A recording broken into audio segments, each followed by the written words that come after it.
Senhoras e senhores, a Seccional São Paulo da Ordem dos Advogados do Brasil, a Comissão de Graduação, Pós-Graduação e Pesquisa e a Comissão de Igualdade Racial da OAB São Paulo têm a honra de recebê-los para a abertura do 1º Novembro Negro da OAB São Paulo, que contará com 4 eixos de painéis de palestras e exposições ao longo deste mês de novembro de 2020. Hoje, iniciamos com a apresentação do Eixo 1, Reconhecimento e Identidade, com a exposição do painel 1, Epistemologias Negras, Intelectualidade e Pensamento Crítico.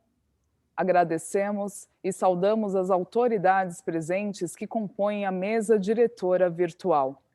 Dr. Caio Augusto Silva dos Santos, presidente da OAB Seccional São Paulo, doutora Raquel Elita Preto, diretora tesoureira da OAB Seccional São Paulo, doutor Luiz Ricardo Vasques Davanzo, presidente da Caixa de Assistência dos Advogados de São Paulo, CAASP, doutora Maria Silvia de Oliveira, conselheira seccional da OAB São Paulo, presidente da Comissão de Igualdade Racial da OAB São Paulo, presidente do GLE10, Instituto da Mulher Negra, mestranda no programa Diversitas, Faculdade de Filosofia, Letras e Ciências Humanas da Universidade de São Paulo, advogada, feminista, antirracista, atua na área de direitos humanos, questões de gênero, raça e etnia, e no enfrentamento à violência contra a mulher,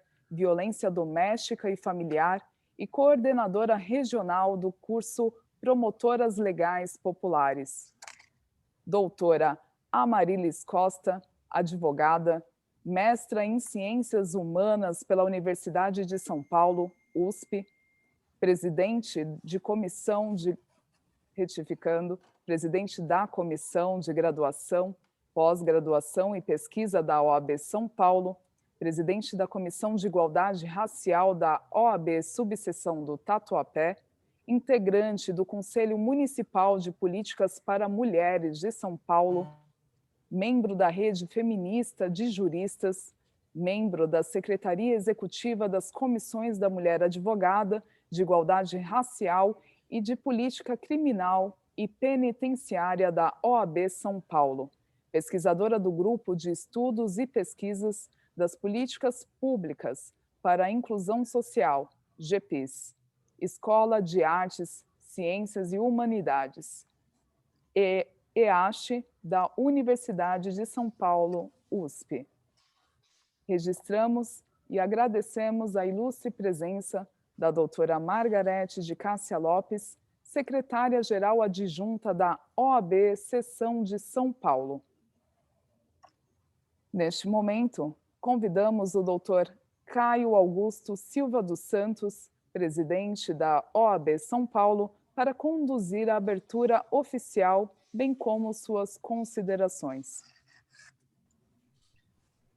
Quero desejar uma boa tarde a todas as advogadas e advogados, às autoridades, os gestores de ordem, aos convidados, a todos aqueles que nos prestigiam com as suas presenças neste importante evento realizado em parceria no âmbito da OAB São Paulo, tanto pela nossa Comissão de Graduação, Pós-Graduação e Pesquisa, quanto pela Comissão da Igualdade Racial da OAB São Paulo, que é um evento onde temos a oportunidade de fazer o 1º Novembro Negro da nossa seccional. Quero, neste ato, tomando de empréstimo as queridas amigas que estão aqui presentes, agradecer o trabalho de muita qualidade que tem sido desenvolvido no âmbito das nossas comissões. Inicio agradecendo a nossa conselheira seccional, doutora Maria Silvia de Oliveira, nossa presidente da Comissão da Igualdade Racial, estendendo os cumprimentos também à doutora Lázara Carvalho, que é a nossa secretária da Comissão Estadual da Igualdade Racial, agradecendo às amigas pelo trabalho importante, não só de combate ao racismo estrutural e a todas as formas de discriminação, mas também pela oportunidade de aprendizado que tem trazido para todos nós. De igual maneira, também me permito agradecer a doutora Marilis Costa, nossa presidente da Comissão de Graduação, Pós-Graduação e Pesquisa da OAB São Paulo, sempre presente em muitas das atividades da nossa seccional, trazendo sempre a ótica daquilo que é o verdadeiro patrimônio que nos pertence, que é o conhecimento, né, Marilis? Costumamos reiteradamente dizer que o patrimônio material entra e sai da nossa vida ao sabor dos acertos e desacertos que cometemos. Mas se há algo que nos pertence, que nos acompanhará até o fim dos nossos dias, isso é o nosso conhecimento, é o aprendizado, é a oportunidade que temos de aprender todos os dias. E a comissão presidida pela amiga tem nos ajudado muito nesta questão envolvendo a busca do conhecimento e o compartilhamento dele. Por isso, todos nós que temos algumas missões no contexto da nossa instituição, do sistema OAB, CAASP, de subseções, precisamos sempre estar dispostos a aprender com todos vocês. Quero também, nesta seara, me permitir cumprimentar as nossas queridas diretoras que aqui estão presentes, a Raquel Elita Alves Preto, nossa tesoureira, que também tem feito um trabalho de muita qualidade no contexto do combate às discriminações, a necessidade de que todos nós nos compreendamos como engrenagens de um único instrumento. Quero também cumprimentar a querida Margarete de Cássia Lopes, nossa secretária adjunta, pelo trabalho também de agregamento e união que tem feito desde o primeiro dia da nossa gestão, e cumprimentar este querido amigo, que é o presidente Luiz Ricardo Vasques Davanzo, que nos tem dado a oportunidade de podermos dizer que as nossas instituições caminham absolutamente juntas e em consonância, a nos permitir, Davanzo, hoje fazer referência à OAB, à CAASP e às subseções como um único sistema. Hoje é um dia que, ao mesmo passo, nos traz uma felicidade de podermos estar no âmbito da OAB São Paulo, fazendo este 1º Novembro Negro, também nos traz muitas reflexões.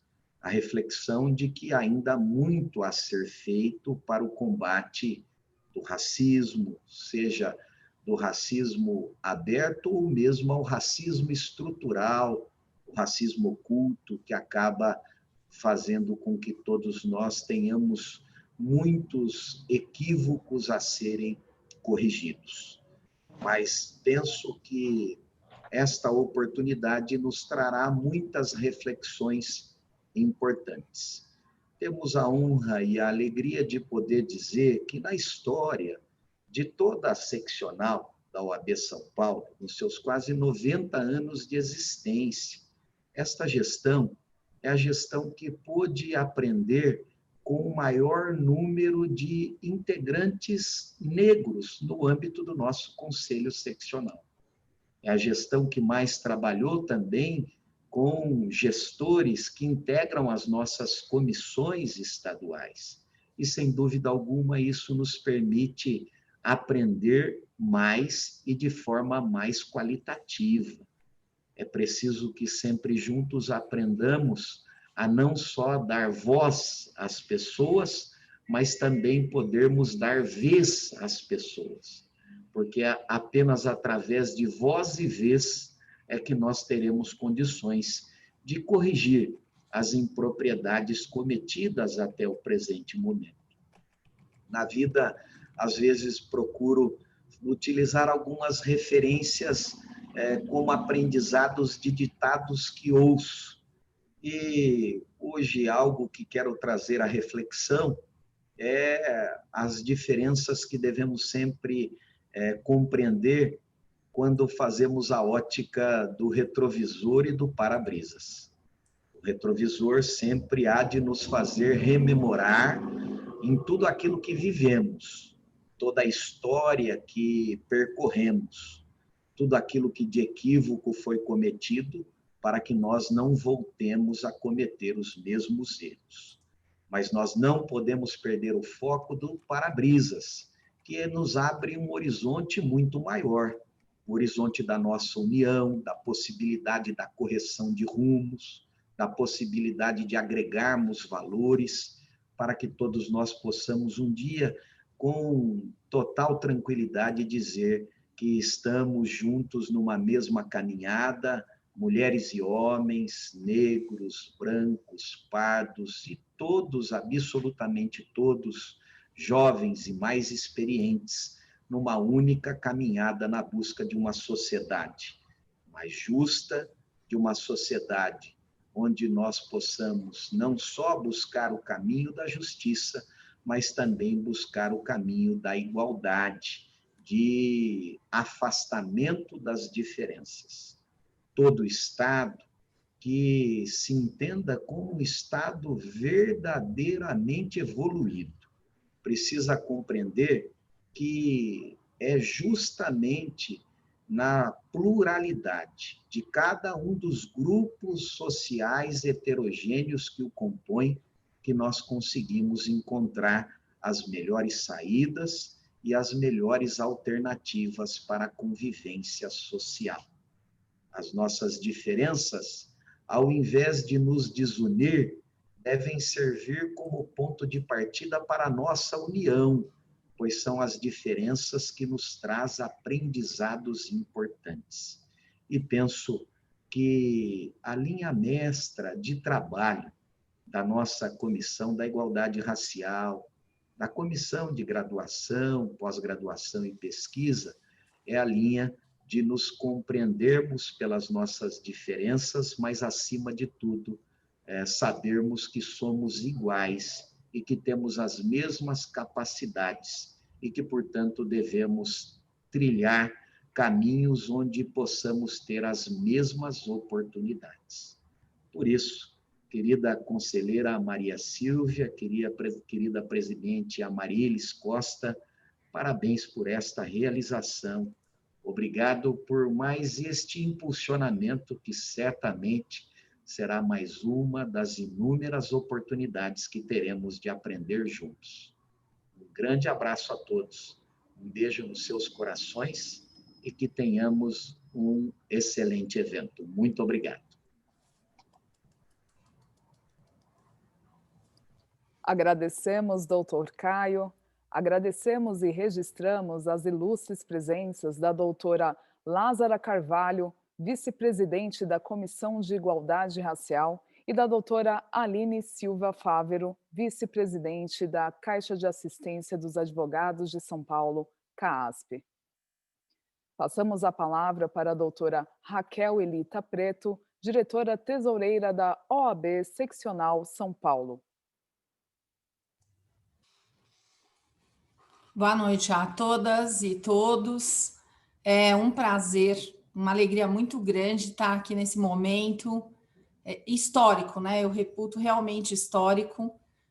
Eu acho que nós temos aqui, inclusive, gestores de ordem super experientes, como é o nosso querido presidente Caio, que conhece muito bem a história dessa nossa entidade, a doutora Margarete, o doutor Davanzo, e eu penso que é um momento antológico. É um momento histórico que nós tenhamos este nosso 1º Novembro Negro, que é um momento de convite, né, à meditação e à reflexão sobre estes temas essenciais para que nós consigamos transformar a realidade do nosso país e para o que a OAB São Paulo tem um papel muito importante, né? Na verdade, o sistema OAB tem um papel muito importante.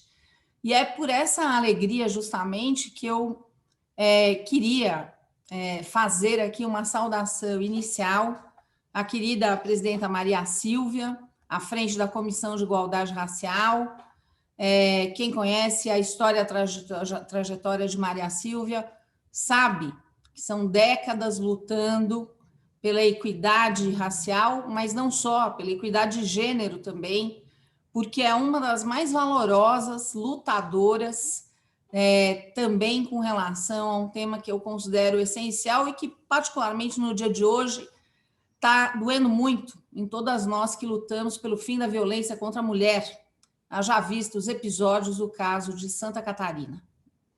Então, querida presidenta Maria Sílvia, por conhecer sua luta em prol da equidade racial e da equidade de gênero também, e lembrando que a violência contra a mulher negra ela é ainda mais dura e ainda mais profunda que contra a mulher branca, é que eu fico muito feliz de estar aqui, né, nesse momento em que nós estamos abrindo essa iniciativa histórica, nunca antes fora feita, e que nós temos a alegria, como já disse o presidente Caio, estamos todos aqui, nós, né, representando a branquitude, aprendendo com humildade e querendo melhorar. Eu acho que essa é a primeira assertiva que também gostaria de fazer, o presidente Caio já fez. Uma alegria estar aqui, aliás, ao seu lado, presidente Caio, querida Margarete, nossa secretária-geral adjunta, presidente da Avanzo, à frente da CAASP, na presidência da CAASP, a doutora Aline Fávero, que está na vice-presidência, né, que já foi mencionada aqui, e que há, evidentemente, um compromisso muito forte, muito grande, para que possamos, de fato, apoiar estas temáticas, né? E apoiar iniciativas novas, como é essa iniciativa do Novembro Negro, que é um convite para que nós, todos juntos, especialmente capitaneados por vocês, Maria Sílvia, Marilis, essa valorosa presidenta da comissão de graduação, pós-graduação da nossa seccional, fazendo um trabalho de qualidade, impecável, né? Sempre com muita densidade, querida Marilis, é uma alegria estar ao seu lado também, a quem saúdo, e também a querida doutora Lázara Carvalho, essa liderança que surgiu diante dos meus olhos. Eu estou tendo o privilégio de conviver com a doutora Lázara, em toda a sua cultura, seu brilhantismo, egressa da subseção de Osasco, né, doutora Lázara, e tem sido realmente um prazer inusitado estar ao seu lado e aprender consigo. É uma advogada de escola e que a OAB nos dá a alegria de encontrarmos nesses momentos institucionais. Essa realmente é uma grande alegria e que a advocacia valorosa, né, nós temos espalhada por todo o estado de São Paulo, seja no interior, no litoral ou na capital. E irmanadas aqui, essas três lideranças, representando a advocacia negra em todo o seu valor, e que tem tanto para nos auxiliar e ajudar na superação de um problema que é um problema histórico, infelizmente um problema histórico, um problema, como já referido pelo presidente Caio, estrutural, e, de fato, é sempre muito difícil conseguirmos resolver e equalizar os problemas que afetam a sociedade brasileira e que tem essa natureza estrutural, como é o caso do racismo, né? De modo que esse Novembro Negro, que vai se dedicar a provocar a meditação e a análise crítica da identidade, da memória e da resistência da nossa população negra, e sim, que vem resistindo muito, afinal de contas, é um grupo que sofre histórica opressão, sem dúvida nenhuma, já está fazendo a diferença. E eu queria até mencionar também, nessa saudação inicial que faço, a presença de várias comissões que se agregaram à Comissão de Igualdade Racial e à Comissão da Verdade sobre a Escravidão Negra no Brasil para adensar as atividades deste nosso primeiro Novembro Negro, né? E queria mencionar aqui a relevância e a importância de ter a Comissão da Mulher Advogada presente também, a da Advocacia Assalariada, da Diversidade Sexual e de Gênero, a Comissão de Direito Administrativo, a Comissão do Acadêmico de Direito, de Perícias Forenses, de Direito do Terceiro Setor, de Direitos Humanos, da Justiça Restaurativa, de Relacionamento com o TRF3, né, todas essas comissões apoiando, né, esta iniciativa protagonizada, mais especificamente pela Comissão de Igualdade Racial, sob batuta da presidenta Maria Silvia, e também da Comissão de Graduação, Pós-Graduação e Pesquisa da OAB São Paulo, sob batuta da nossa querida doutora Amarilis Costa. Eu acho que a própria junção de todas essas comissões já nos dá um tom importante para essa luta. É o tom do juntar de forças. É preciso realmente juntar muitas forças para que a gente possa fazer a transformação dessa realidade, em que 56,4% da população brasileira que é negra não está representada e não tem voz para decidir os rumos da nação, porque não consegue efetivamente participar na dimensão que deveria ter e participar por força de ser a maioria da população brasileira. O que nos leva a uma perda de qualidade democrática. E como uma das nossas funções na advocacia, na nossa instituição, é justamente zelar não só pelas boas práticas da advocacia, pela advocacia técnica elevada, urbana, ética, mas também pela defesa da justiça social, da democracia e dos direitos humanos, é muito importante que nós consigamos fazer isto. E eu não me lembro, e peço até que as demais pessoas que estão nessa sala e que têm uma memória histórica também até maior, talvez, do que eu não me lembro de ter visto não só uma iniciativa como esta do 1º Novembro Negro, como também não me lembro de ter visto antes na Seccional Paulista uma preocupação efetiva de viabilização desta discussão e da colocação deste problema de forma forte e de forma clara, para que nós, pelo menos, conversemos e meditemos a respeito. Então, está aqui uma saudação especial a estas valorosas comissões que encabeçam ou que apoiam o 1º Novembro Negro, sempre com a minha presente e consistente humildade no reconhecimento de que eu preciso fazer mais e nós estamos nos esforçando para fazer mais, para que nós juntos possamos corrigir algo que não traz bem nenhum a este país. Para corrigir algo que, na verdade, empobrece o nosso país. A capacidade e a competência humanas estão espalhadas pelo planeta Terra, embaixo de todas as peles, de todas as cores, de todas as origens, de todas as nacionalidades, e não há diferença entre capacidades e competências, mas há diferenças nas igualdades de oportunidades e de condições. E é isso que o racismo estrutural agrava, porque ele não corrige os pontos de partida e não corrige, mantido que está, estas diferenças de tratamento de oportunidades que acabam nos levando a um caminhar não igualitário pela vida, porque o ponto de partida não era e ainda não é igualitário. Mas eu fico feliz ao ver essa iniciativa e ao ver outras que estão vindo.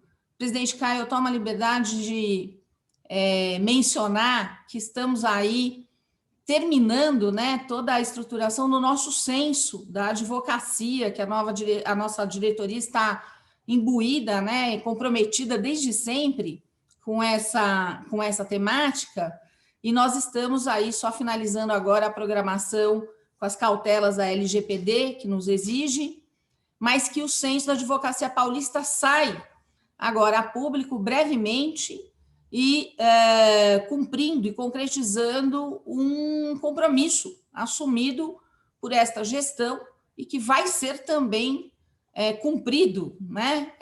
Como é nosso objetivo, cumprir as nossas metas, os nossos projetos. Penso que este censo, inclusive, será referencial para o restante do sistema OAB, na sua dimensão, na sua abrangência, e que nos trará, finalmente, a conhecer o perfil da advocacia, e, especialmente, também a questão étnico-racial, que é tão importante para que a gente possa, de fato, fazer mais e melhor, né? Nós temos a humildade de saber que nós temos sempre algo a melhorar e que nós podemos fazer mais. Mas também, para fazermos mais, temos que conhecer melhor. Fica difícil, né? Eu fico espantada como é que os governos podem fazer políticas públicas efetivas quando não conhecem sua população.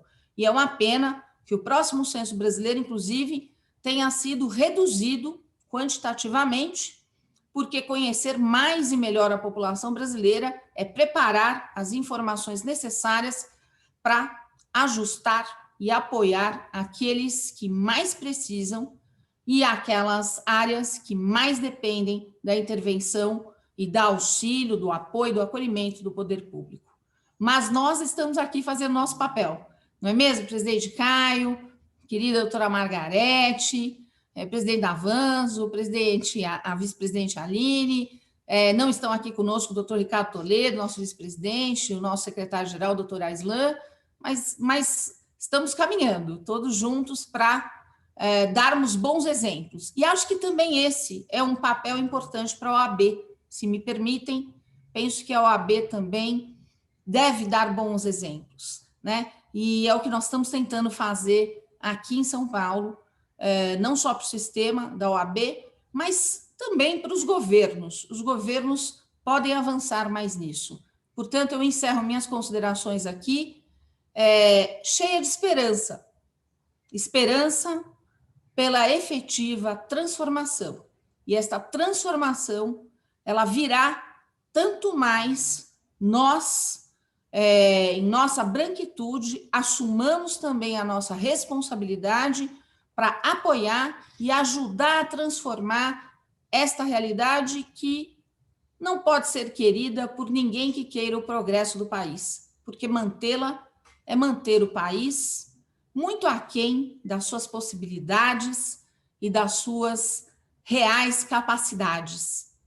Sigamos, portanto, firmes no trabalho, e um grande abraço e uma saudação mais do que especial a estas 3 mulheres que, nesse momento, representam a nossa advocacia negra tão valorosa, Maria Silvia de Oliveira, Amarilis Costa, Lázaro Carvalho, minhas saudações, meu abraço fraterno e minha humilde disposição permanente para trabalhar e mudar. Muito obrigada.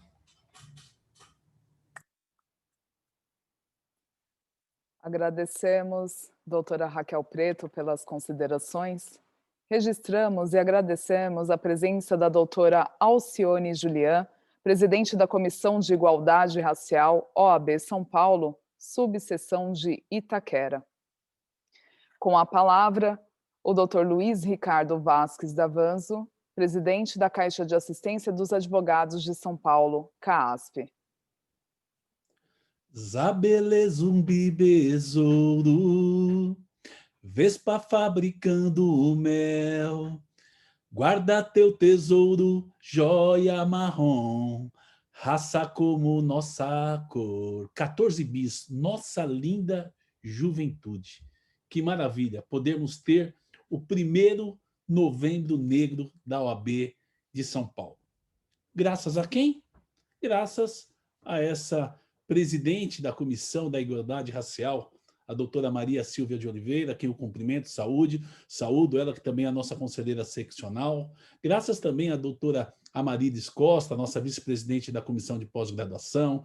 Graças à doutora Lázara Carvalho, que é a nossa secretária-geral da Comissão de Igualdade Racial, a doutora Paula Brito, a doutora Alcione, que é a nossa presidente da OAB de Itaquera. Saúdo também todos os nossos colaboradores e colaboradoras, na pessoa da Natália Monteiro, nossa mestre de cerimônias, e essa música ela chama de Joia Marrom. Então, que é uma raça como a nossa cor.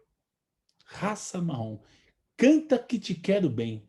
Que maravilha, 14 bis compor uma música desse tipo.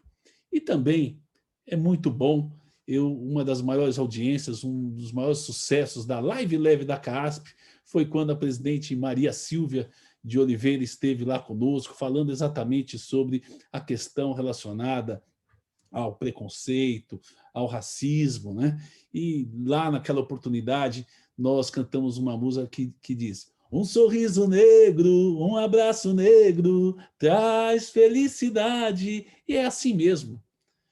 Tanto que já compuseram também: tem magia a nossa cor marrom, marrom bombom. E eu estou falando nossa, e talvez as pessoas, mas como nossa? Você está se incluindo nessa? Sim, eu estou me incluindo nessa sim, porque eu lembro que na década de 70 eu ganhei um LP, na época um LP, um disco de vinil do Martinho da Vila, e tinha uma música quando ele falava das praias de Além-Mar, ele falava: onde é branco querendo ser preto e mulato querendo esnobar. Tem muito branco também querendo ser preto, né? E o Martinho da Vila compôs essa música também, e é uma música muito interessante.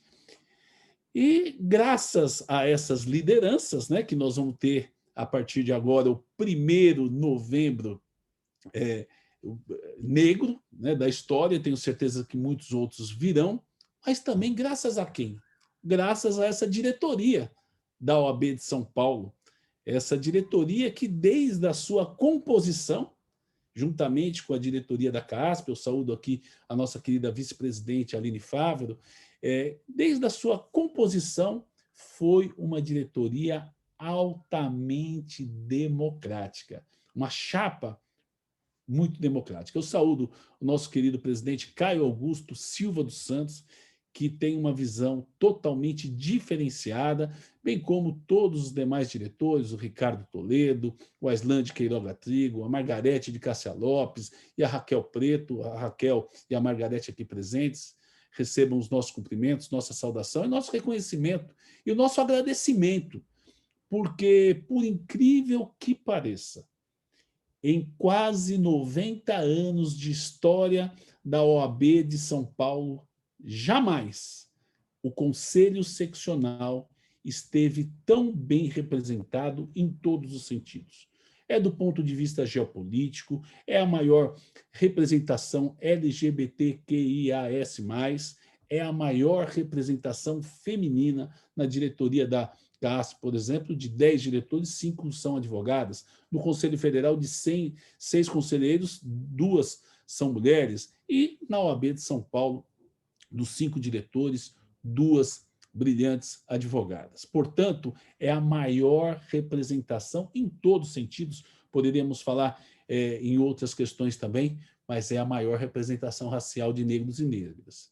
Somando os praticamente 90 anos de histórias da OAB, todos os conselheiros que já passaram, essa gestão tem maior quantidade do que todas as oportunidades, todas as demais gestões nesses quase 90 anos de OAB. O que é sinal de progresso, o que é sinal de avanço.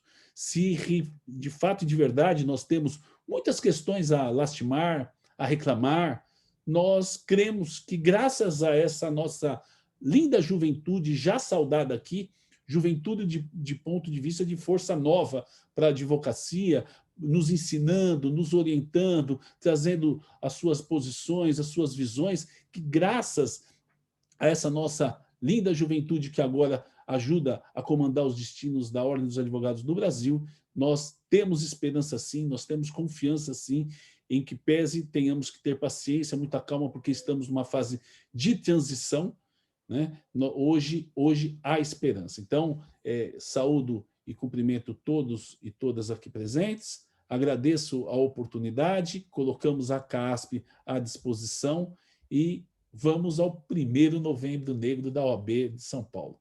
Parabéns, conselheira, presidente Maria Silvia e todas as pessoas que contribuíram para que este evento ocorresse. Deus abençoe a todos e até uma próxima oportunidade.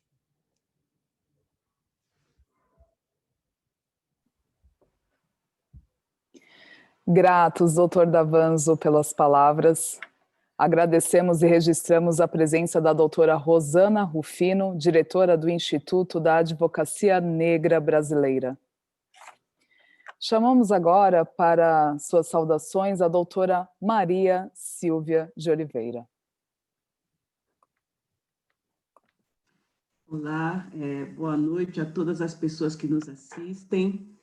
A Comissão de Igualdade Racial agradece as presenças do Dr. Caio Augusto Silva dos Santos, nosso presidente da Seccional São Paulo, Dr. Luiz Ricardo Vasco Davanzo, presidente da Caixa de Assistência de Advogados de São Paulo, a doutora Margarete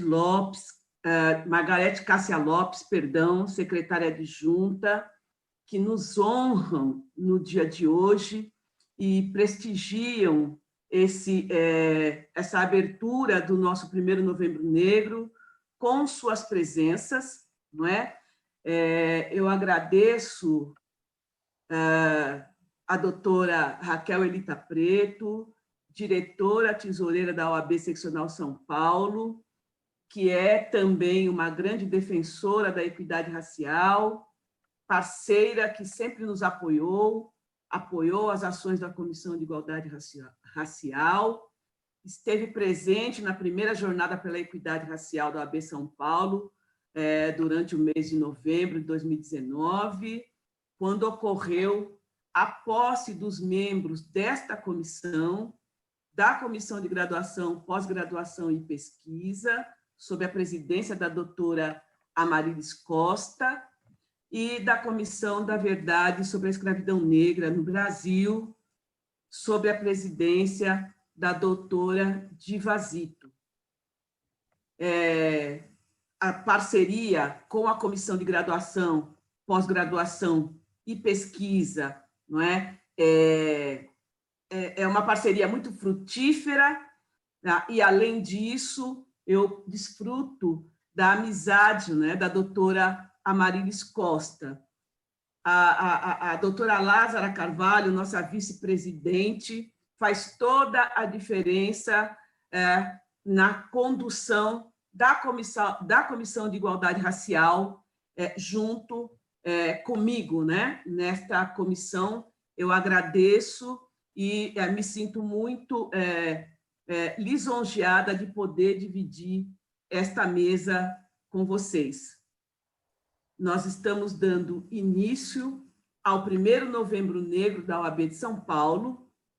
Já foi dito aqui, é mais um dia histórico na OAB Seccional São Paulo, e é de extrema relevância que possamos refletir sobre a identidade, memória e resistência do povo negro dentro desta instituição.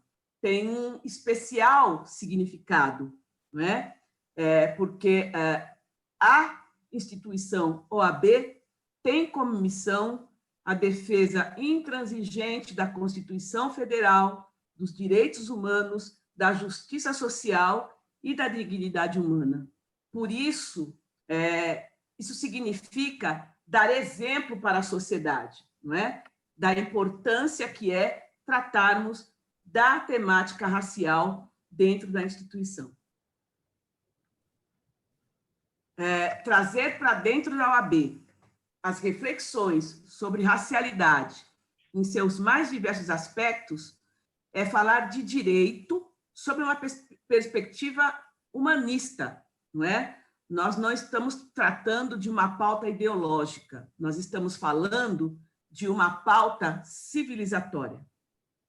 Estamos aqui para pautar uma verdadeira democracia, e a doutora Raquel Elita Preto já fez menção a isso. Porque enquanto houver racismo, não haverá democracia. Neste 1º Novembro Negro, na OAB, viemos aqui demonstrar que somos produtores de saberes emancipatórios, e nós sempre tivemos proposta de um novo pacto civilizatório para a sociedade brasileira. Então, estejam conosco nesse primeiro Novembro Negro da OAB. Nós convocamos aqueles e aquelas que se indignam com as injustiças de nosso país, advogadas, advogados, pessoas que se afirmam antirracistas, que sejam coerentes, pratiquem o que discursam, porque a prática é o critério da verdade.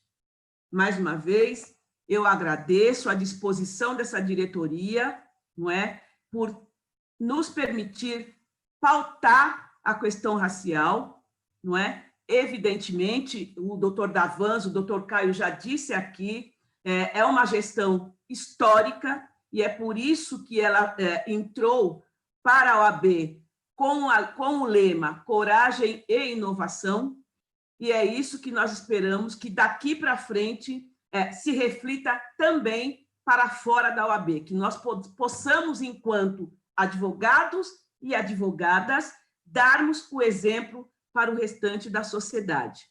Muito obrigada.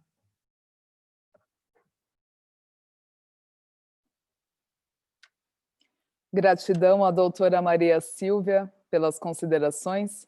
Passamos agora a palavra para a doutora Amarilis Costa.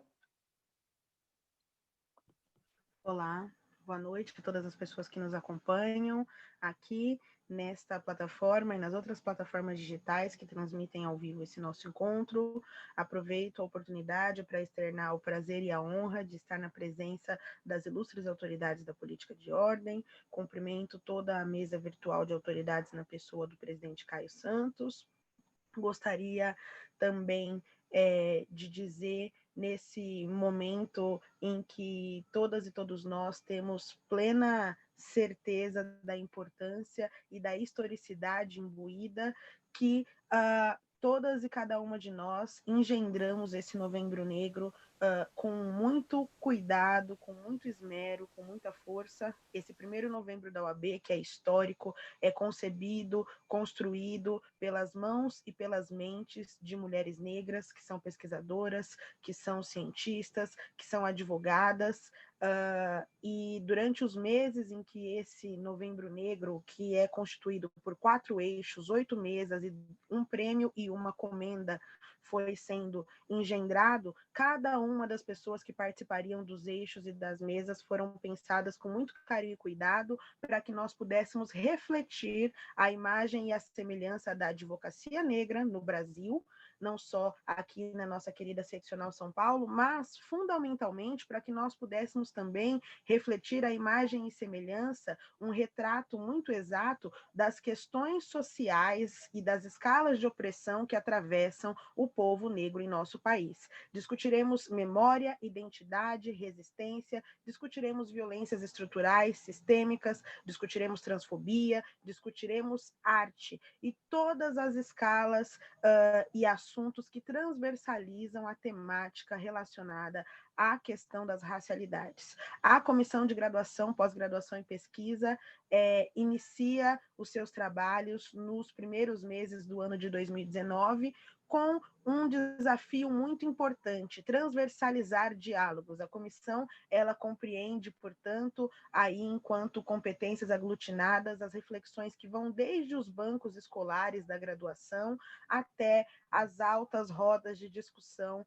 mais avançadas do ponto de vista da tecnicidade em relação à pós-graduação e à difusão em pesquisa. E através desse compromisso de transversalizar diálogos de maneira transdisciplinar e integrada com outras áreas de concentração das ciências, a Comissão de Graduação, Pós-Graduação e Pesquisa se fortalece nos trabalhos também realizados pela Comissão de Igualdade Racial. O saber e as epistemologias negras devem ser valorizadas. A construção e a transversalização de assuntos deve ser dada como relevância e como premissa da construção de todo e qualquer diálogo que permeie as questões relacionadas aos fatos sociais do nosso país, mormente ao racismo que estrutura a nossa sociedade, diversas instituições e que conduz às dinâmicas sociais de todas e cada uma de nós, pessoas negras que aqui vivemos.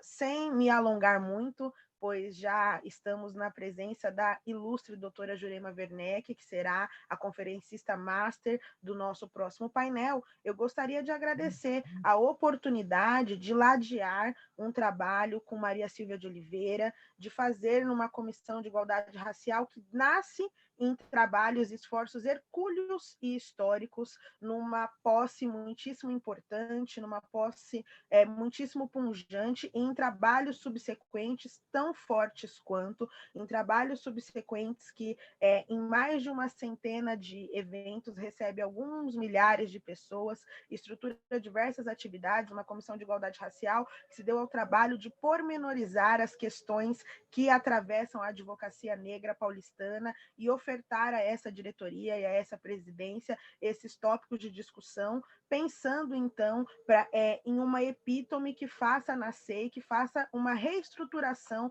institucional em favor da advocacia negra.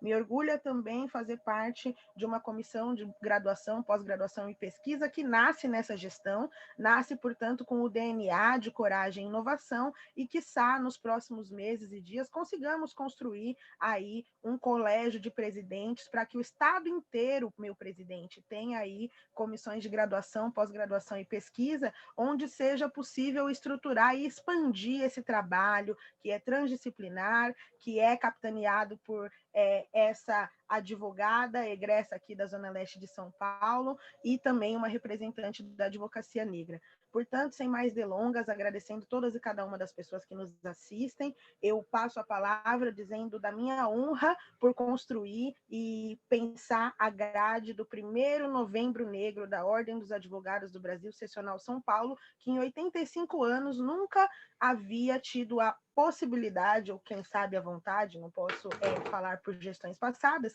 de estruturar um evento que abarcasse as questões raciais de maneira séria, comprometida ao longo de todo novembro. E espero que 2021 seja um ano de reflexões negras e de racialidades, porque para muito além do novembro, nós temos muitos assuntos e temas a serem tratados. Muitíssimo obrigada.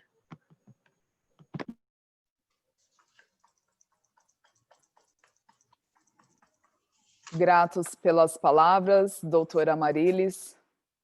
Neste momento, passamos a palavra para a doutora Beatriz Almeida, que será a mediadora deste evento, advogada, consultora empresarial e professora, pós-graduada em Educação em Direitos Humanos pela Universidade Federal do ABC, UFABC, e em Compliance pela Pontifícia Universidade Católica, PUC, Minas Gerais, coordenadora na área de Direito Civil na Comissão de Graduação, Pós-Graduação e Pesquisa, secretária-geral na Comissão da Mulher e membro da Comissão...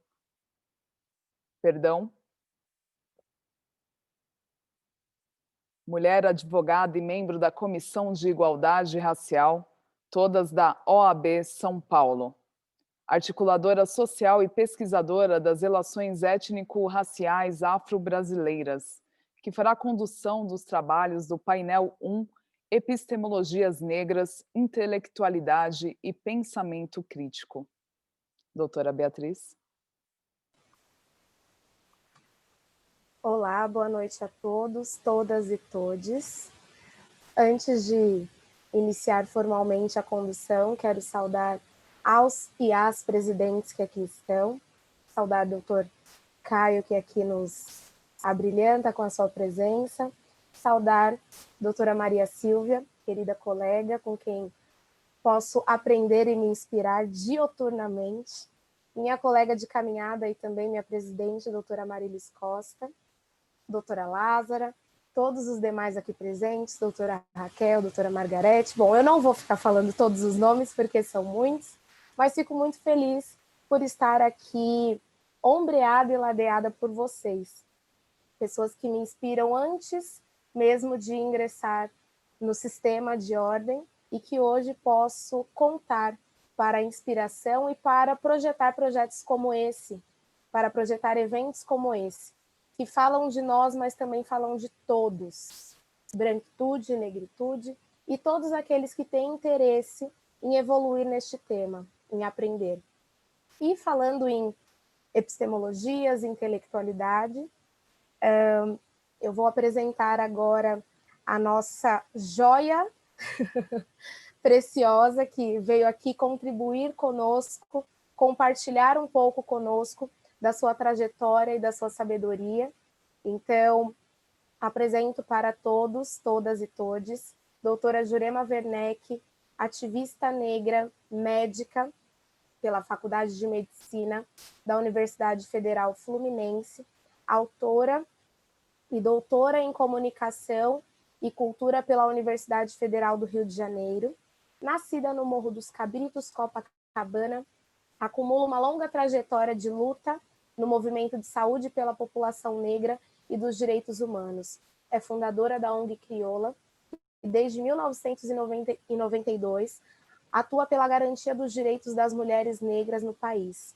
Em 2017, assumiu a direção executiva da Anistia Internacional do Brasil, uma das maiores e mais importantes organizações de direitos humanos do mundo. Integra o conselho diretor da Global Fund for Women e é presidente do Conselho de Administração do Fundo Brasil de Direitos Humanos. Em 2000, organizou o livro Saúde das Mulheres Negras, Nossos Passos Vêm de Longe, em conjunto com Evelyn White e Maria Luísa Mendonça. Bom, para aqueles que acompanham as nossas atividades, antes de passar a palavra à doutora Jurema Werneck, para aqueles que acompanham as nossas atividades, tanto da Comissão da Mulher Advogada, Comissão de Igualdade Racial, Comissão de Graduação, Pós-Graduação e Pesquisa, e todas as outras que vêm sendo lideradas nesta gestão por mulheres negras, nós sempre utilizamos essa frase, que os nossos passos vêm de longe. Então, em uma conversa antes da vinda da doutora Jurema Werneck aqui, eu comentei que eu gostaria muito que ela viesse para que as pessoas entendessem o porquê dessa fala, embora para muitos ela já seja autoexplicativa. Mas como nós damos as honras a quem cria, então aqui está a criadora, uma das criadoras, que honrosamente veio compartilhar conosco. Doutora Jurema Werneck, a palavra é sua e muito obrigada pela presença. Obrigada, boa noite a todas, todos e todes. Eu me sinto bastante honrada de estar aqui. Agradeço a doutora Beatriz pela apresentação e pela generosidade de abrir esse espaço para mim. Agradeço a doutora Marílis e minha querida amiga, companheira de luta, Maria Silvia, doutora Maria Silvia, uma ativista fundamental dessa luta de que eu tenho honra de fazer parte. Saúdo a todas e todos os presidentes, integrantes da Ordem dos Advogados da OAB São Paulo e todo mundo que está aqui com a gente hoje. Eu vou falar um pouco dessa honra, mas vou falar também desse desafio, que não é meu, é o desafio desse tempo. Eu falo dessa honra porque essa frase que é atribuída a mim, nossos passos vêm de longe, essa frase não é minha, é o subtítulo de um livro, onde um dos ensaios se chama Nossos Passos Vêm de Longe, que foi escrito por também uma querida amiga, Fernanda Carneiro, uma pesquisadora e ativista aqui do Rio de Janeiro. O brilhantismo dessa afirmação, que, como diz a doutora Beatriz, é autoexplicativa, por que nossos passos vêm de longe? Porque a luta contra o racismo, a partir do agenciamento, da ação, liderança das mulheres negras, não começou agora. Não começou agora, mas também não termina agora. Se a gente imagina que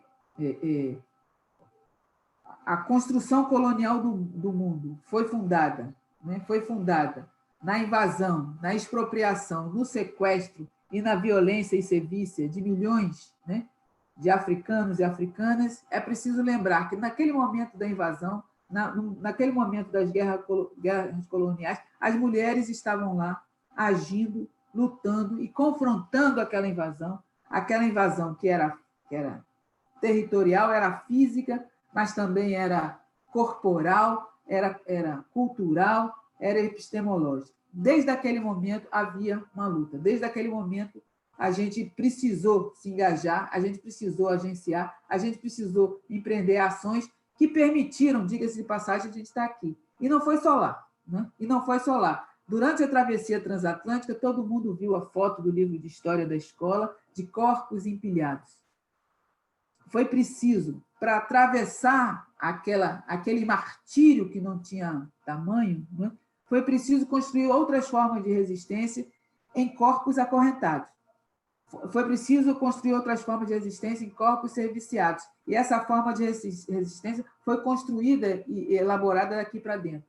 Neste corpo, mulher negra, foram construídas ferramentas, muitas e diferentes ferramentas, algumas já contadas, narradas e explícitas, e outras guardadas como segredo, um segredo nosso, mas essas ferramentas foram construídas para a gente chegar até aqui. E ao pisar aqui nesse território, foi preciso construir novamente humanidade, cultura, territórios, imaginar outros futuros para nós. E se é possível reconhecer que nós, mulheres negras, somos seres humanos que, por definição, se engajam em ações de transformação e de preservação da sua própria vida, sua própria existência, fica por óbvio, né? Por óbvio, está na cara que as mulheres negras estiveram sempre engajadas em lutas por mudança da realidade, por melhoria da realidade, por transformação social e, nesse caso, para confrontar o racismo. Isso era óbvio, deveria ser óbvio, né? Devia estar na cara, porque todo mundo sabe a dimensão de violência que foi a invasão colonial, a escravidão e o racismo subsequente. Todo mundo sabe. Então, por quê? Sabendo que havia aquela violência, sabendo que, diante da violência incomensurável, os seres humanos iriam reagir, por que ninguém pensa? Por que a gente, somos nós que temos que dizer que estivemos em luta? Por que somos nós que temos que dizer que estamos em luta? Por que temos que afirmar veementemente que estamos em luta desde lá? Por que temos que repetir que nossos passos vêm de longe? Porque sabemos também que existe racismo. E é um racismo, e não é qualquer racismo. Racismo não é uma ideia. Racismo é um sistema. E ele é um sistema que ele é bastante carregado de atributos. Ele não é o não gostar de preto, ele não é o não gostar de africano, ele não é achar cabelo negro ruim, né? Ele não é isso. Ele é um sistema de produção de poder e do outro lado da moeda, um sistema de produção de subordinação e aniquilamento. É esse sistema poderoso, grandioso, que faz com que eu aqui no século XXI, né, num diálogo com pessoas altamente qualificadas, tenho que vir, no século XXI, entre pessoas altamente qualificadas, reafirmar o que era, por óbvio, algo que não precisava nem ser dito. Eu só preciso reafirmar isso nesse momento, porque isso tem sido violentamente confrontado, isso tem sido violenta e ativamente negado. E tem sido negado por esse racismo que eu disse que ele é complexo, que eu disse que ele recebe muitos atributos. E eu gosto de lembrar que entre os atributos principais está o patriarcado. Então, ele é um racismo patriarcal. Ele confere posições diferenciadas para o masculino e o feminino. Ele confere posições diferenciadas para o trans e para o cis, e para o não binário também. Ele confere condições diferenciadas e polarizadas, que não são opostas, são hierárquicas. E essa produção de hierarquia é feita pela violência, pela usurpação e pelo aniquilamento. Então, ele é um racismo patriarcal heteronormativo, que ele diz que é preciso ser homem branco cis para ser dono do mundo. E, gente, homem branco cis é dono do mundo, né? Isso não foi uma coincidência. Isso foi ativamente construído por uma série de estratégias de aniquilamento. E é isso a esse sistema, a esses processos que são históricos, mas são atuais, são concretos, materiais, mas também são psicológicos e epistemológicos. Eles estão, né? Eles estão em diferentes pedaços desse quebra-cabeças. É por isso que a gente diz que o racismo é estrutural, né? Ele organiza, ele constrói o arcabouço onde essas situações, essas relações e essas posições são construídas e sustentadas. São construídas e sustentadas. É uma estrutura, é uma estrutura. Aí as pessoas se perguntam, muita gente se pergunta, mas se é uma estrutura, gente, não dá para derrubar uma estrutura. Não dá, é grande demais para mim, é incomensurável, eu nem consigo imaginar o que é essa estrutura. Calma, que tem método e a gente vai falar sobre isso daqui a pouco. Mas é preciso que a gente tenha como pressuposto que é preciso destruir essa estrutura. Ele é uma estrutura, é preciso destruir essa estrutura, porque essa estrutura, como a gente tem visto ao longo dos séculos, é uma estrutura de usurpação, de aniquilamento, de destruição e de diminuição daquilo que a gente pode chamar de humanidade. A humanidade dos seres de pele escura, dos seres femininos de pele escura em particular, mas a humanidade também dos seres masculinos de pele clara. Sobre esses também há um processo de destruição da humanidade, porque como é que é viver no mundo de privilégios, sabendo que esses privilégios estão atrelados a tanta violência, a tanta crueldade, a tanta usurpação? Isso só é possível porque a nossa lente humana está sendo borrada, está sendo destruída. Essa integridade humana está sendo usurpada para qualquer um. Não é bom para ninguém viver no mundo que tem racismo. Então, o pressuposto é preciso derrubar essa estrutura. Mas eu estava dizendo, então, essa estrutura é grande, é enorme, mas ela tem elementos que a gente precisa olhar para ela, para esses elementos, olhar para eles e compreender. São elementos só, vou dizer assim, didáticos, não são reais. A estrutura acontece como, né? Acontece como peso, como seu peso integral, mas a gente pode olhar alguns pedaços. Eu chamo a atenção que a gente precisa olhar para um pedaço do racismo, que é essa estrutura, que é um pedaço chamado racismo pessoal, internalizado. E que racismo? O que é o racismo pessoal internalizado? É aquele que eu cresci nessa estrutura, nessa ideologia que diz branco é bonito, preto é feio. Né? Branco é superior, preto é inferior. Né? E com todas as interseccionalidades, sexo, gênero, idade, presença ou não de deficiência, classe, etc., com todas essas interseccionalidades, a estrutura diz que eu, Jurema Werneck, essa mulher negra que nasceu no século passado, numa favela do Rio de Janeiro, eu represento o feio, o ruim, o injusto e, no limite, aquilo que tem que ser eliminado. O racismo está...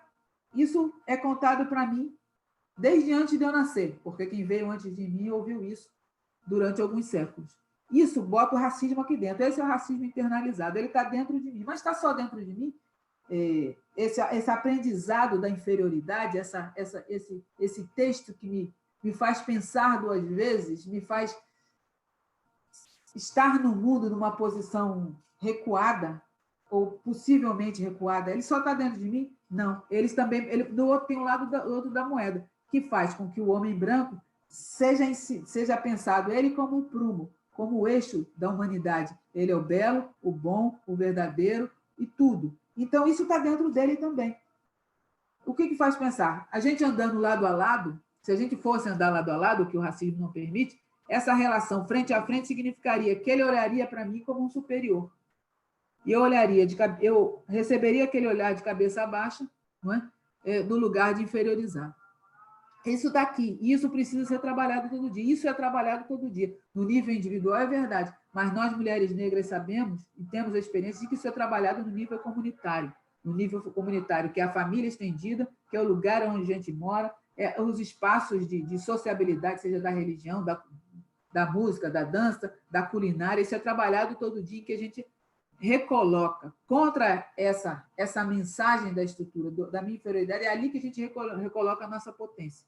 É ali que a gente recoloca, porque a gente sabe, a gente vai aprendendo quais são as nossas potências. Isso também é recolocado na luta.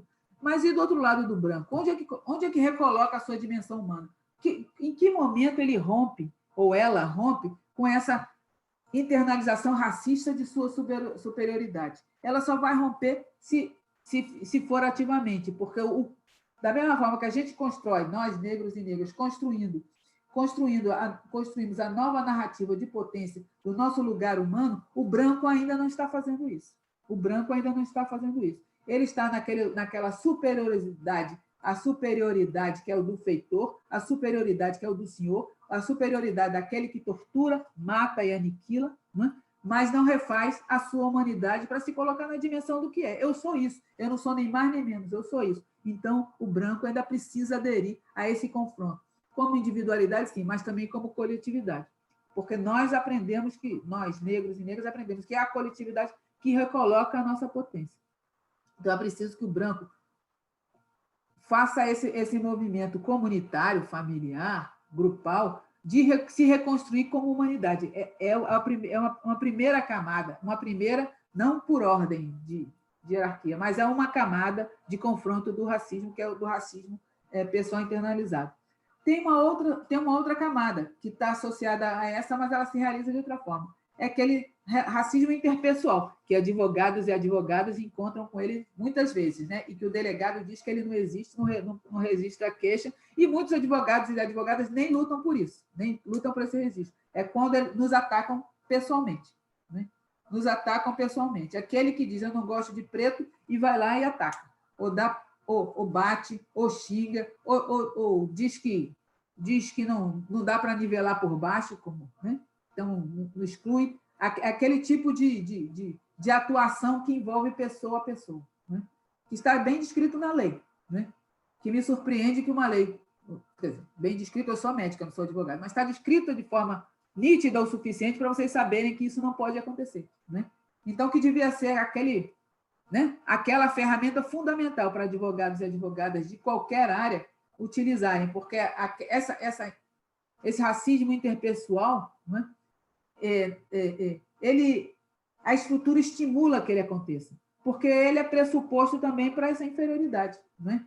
Porque não é porque eu me acho ou não me acho, mas quando eu ando, quando eu caminho, as barreiras que me empurram para trás, elas usam muito desse mecanismo, desse racismo interpessoal. Fora, preta fedorenta, preta safada. Nós aqui, as mulheres negras que estamos aqui, nós ouvimos isso muitas vezes.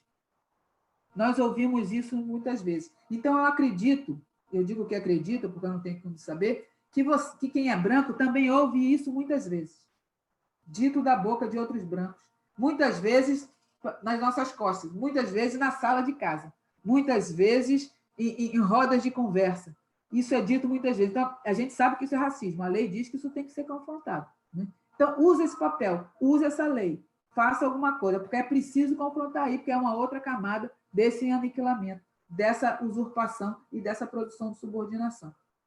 E tem um outro nível, O outro nível, ou uma outra esfera, que não é nem acima nem abaixo, mas acontece ao mesmo tempo, mas que são as peças são algumas das peças dessa estrutura, que é o racismo institucional. O que é o racismo institucional? O racismo institucional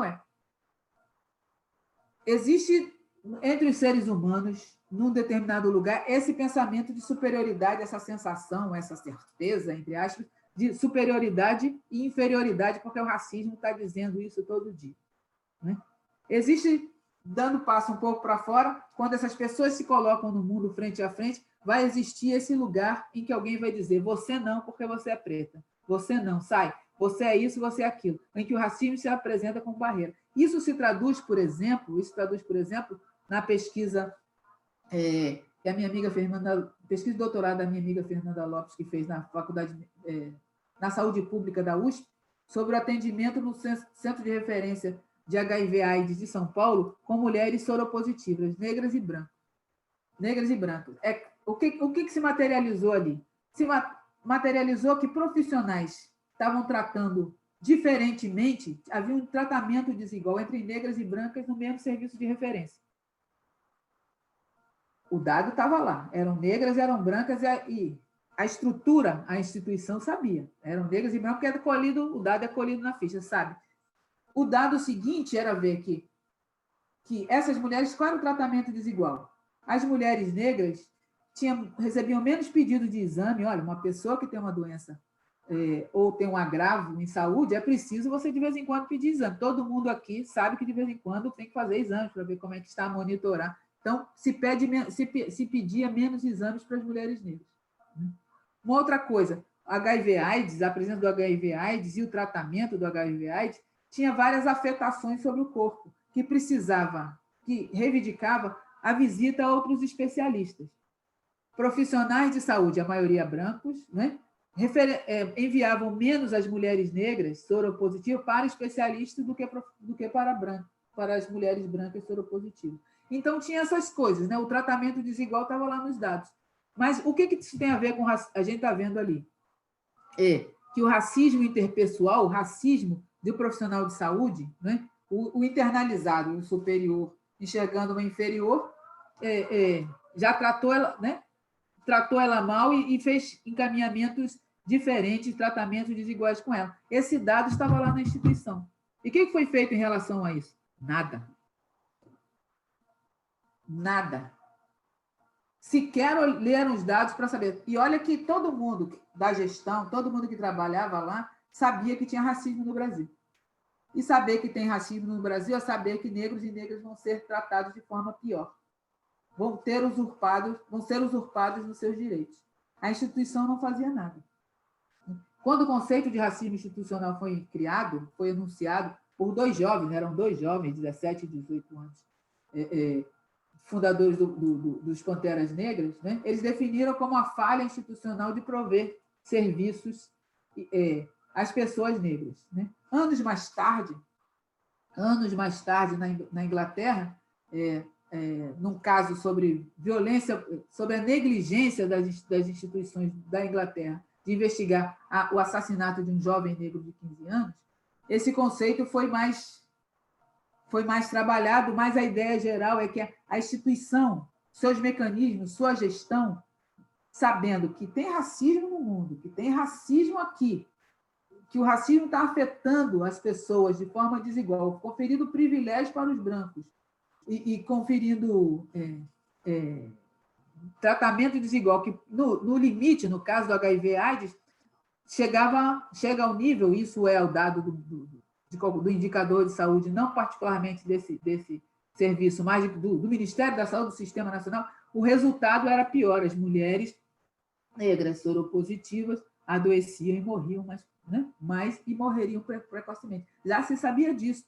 E, em vez de se movimentar aquela instituição para já prevenir que o racismo fizesse mais vítimas, ao contrário, o racismo foi fazendo vítimas e as ações que tinham que ser interpostas, olha, as ações pós-Constituição de 88, pós-Lei CAO, pós tudo que vem aí, né? Ainda assim não se fez nada. Não se fez nada. Isso é racismo institucional. Então, uma primeira estratégia para a gente construir o antirracismo, para a gente se engajar efetivamente no antirracismo, é primeiro a gente aprender a enxergar racismo em tudo, ou seja, reconhecer que ele é estrutural. Né? Antigamente, né, Maria Silva, você deve se lembrar, né? Quando para todo mundo que é ativista, vocês veem racismo em tudo. E é exatamente isso, porque ele é estrutural. É preciso ver que ele está em todos os lugares. É preciso ver racismo em tudo. Né, o internalizado, o interpessoal, o institucional e tudo que pode vir, todas as outras possibilidades e camadas, e começar a construir mecanismos de confrontá-lo. Isso é fundamental. E por que é fundamental isso agora? É fundamental isso agora porque sempre foi fundamental. Mas agora, esse momento que a gente está, não sei se eu acho que provavelmente vocês repararam, esse é o momento do levante. Né? Esse é o momento do levante e do confronto. Né? O que eu quero dizer como levante e confronto? Né? A gente está no meio de uma disputa muito acirrada, muito acirrada, muito acirrada. A gente tem as forças do racismo, a estrutura do racismo que não tinha sido eliminada, mas pelo menos tinha sido controlada, né? As lutas negras e as lutas das mulheres negras tinham interposto algumas ferramentas capazes de controlar a expressão desabrida do racismo, isso, desde a campanha eleitoral presidencial de 2000, né, que elegeu aqui, isso foi posto em questão e começou a ser minado, né? Um candidato se colocou explicitamente racista e nada aconteceu. O pior aconteceu, ele foi eleito. Nos Estados Unidos, que está em eleição hoje, né, um supremacista branco, um vigarista, ou uma pessoa acusada de ser vigarista e supremacista branco, está agora concorrendo à reeleição. E tem chance de ganhar. Né? Não está garantido que ele não vai ganhar. Não é? E esse levante, essa perda de controle que essa é uma perda de controle, não é a eliminação do racismo. Nós perdemos o controle do poder do racismo dentro das instituições. Né? Essa perda de controle tem se explicitado em muitos dados negativos. Quem acompanha os eventos que aconteceram depois do assassinato, quase em tempo real, transmitido, televisionado, de George Floyd, né, pode ver que, ao mesmo tempo que tem os protestos, e os Estados Unidos está incendiado até agora, as pessoas ainda estão na rua, negros e brancos, diga-se de passagem, ainda estão nas ruas protestando contra o racismo, a gente está vendo também que os supremacistas brancos e seus fuzis também estão nas ruas. Estão nas ruas e não foram reprimidos. Né? Recém lançaram um relatório dos Estados Unidos mostrando que não apenas não foram reprimidos, como receberam congratulações e apoio das instituições, seja da polícia, seja dos governantes, né? E das instituições do sistema de justiça. Um jovem branco de 17 anos, portando uma metralhadora, assassinou uma pessoa e foi capaz, depois de assassinar uma pessoa, caminhar, passar pelo caveirão da polícia de lá e nada tinha acontecido com ele. Só se fez alguma coisa depois que se protestou muito. O que eu estou tentando dizer? Que é muito ruim ter um jovem de 17 anos, racista, supremacista branco, capaz de sair numa manifestação armado de metralhadora e matar uma pessoa. Isso é muito ruim. Isso já é um sinal de que a situação está muito grave, que ele fez na rua, na frente das câmeras. Mas o que está mais grave é aqueles que deixaram ele passar, que são os representantes das instituições do Estado, que deixaram ele passar e ir para casa, eles também fizeram isso de forma televisionada. É muito ruim ter um sistema um supremacista branco, mas é muito ruim ter aqueles que têm o dever de reprimir ou de, pelo menos, buscar alguma justiça em relação a isso, não fazer nada. E quando fizeram alguma coisa, como algumas cenas mostram do relatório que foi publicado recentemente, ofereceram água, ofereceram congratulações. Os policiais usam os mesmos pins que os supremacistas brancos, ou seja, esse tipo de coisa. Receberam aliança de instituição do Estado. Então, esse levante, esse momento de levante é um momento também de convocatória. Né? Porque esse grupo que a gente acreditava minoritário e controlado, seja pela política, seja pela lei, ele agora se sente autorizado em fazer isso e celebrar o aniquilamento na frente das câmeras. Ele está mandando uma mensagem para todo mundo que acha que isso está errado, para dizer: eu vou fazer e você não vai me impedir. Eu vou fazer, eu tenho apoio para fazer e você não vai impedir. Então, isso é uma convocatória. Né? A disputa está encerrada, mas existe outra convocatória. Né? Aqui no Brasil, por exemplo, ainda vou ficar nessa parte ruim desse processo de produção da morte, trazendo exemplo para o Brasil. Covid-19. Covid-19, a gente está sob isso. A gente está aqui conversando assim exatamente porque ela está aí. Né? Covid-19 em São Paulo, OAB São Paulo. Covid-19 em São Paulo mata mais negros do que brancos. Mata mais negros do que brancos. Isso quer dizer o quê? Tem gente que pensa, mas negro vive morrendo. Exatamente. Negro vive morrendo. E a Covid-19 mata mais negro do que branco. E por que mata mais negros do que branco? Primeiro, porque negros estão expostos a uma gama de injustiças, de violação de direitos, que não tem par. Um exemplo. Quando a Covid chegou, assim que que os técnicos da saúde começaram a entender do que se tratava e souberam que a gente não sabe o que é isso, a gente não sabe como controlar isso, a gente não sabe como tratar isso. Só temos uma recomendação: fique em casa, lave as mãos e pronto. Essa foi a primeira recomendação transmitida em rede nacional. Fique em casa e lave as mãos. Aí todo mundo que assistiu essa recomendação pensou, poxa, pelo menos temos alguma autoridade sanitária está preocupada com a população e está informando, mandando informação para a saúde, porque informação para a saúde salva a vida. Mas essa mensagem já trazia embutido aquele peso daquela estrutura do racismo. Por quê? Por que teve o peso da estrutura do racismo? Primeiro que ele chegou e disse, fique em casa. Todo mundo sabe, e eu imagino que o gestor da saúde, o gestor federal, também sabe da condição desigual e terrível que é a condição de habitabilidade da comunidade negra. Favela, periferia, quilombo, ou da comunidade indígena, aldeia invadida por grileiro, aldeia invadida por madeireiro, por pecuarista, já sabia disso. Então, dizer fica em casa é fazer o quê? Fazer igual o menino João Pedro, aqui em São Gonçalo, no Rio de Janeiro, ficou em casa. A CORE foi fazer uma operação, a Polícia Civil, junto com a Polícia Federal, foram fazer uma operação mal explicada. A polícia disparou, segundo a mídia, 70 tiros na direção da casa onde esse menino brincava com outros garotos, e esse menino levou um tiro de fuzil e morreu. E não apenas morreu, teve seu corpo sequestrado, a família só foi saber depois onde é que estava o menino. E quando soube que ele estava morto. O fique em casa é esse fique em casa. Então, a mensagem de dizer, chegar na televisão e dizer fique em casa é uma mensagem correta? É uma mensagem que enfrenta as iniquidades que o racismo produz? Não, nunca foi. Nunca foi, porque disse fique em casa e fique na linha do tiro da CORE, que é uma polícia que mata, que atira na casa de pessoas negras, que todo mundo já sabe que isso acontece. Então, por que talvez o lugar mais seguro para o João Pedro não fosse a casa dele? Não fosse a casa dele, como se mostrou que não era, né?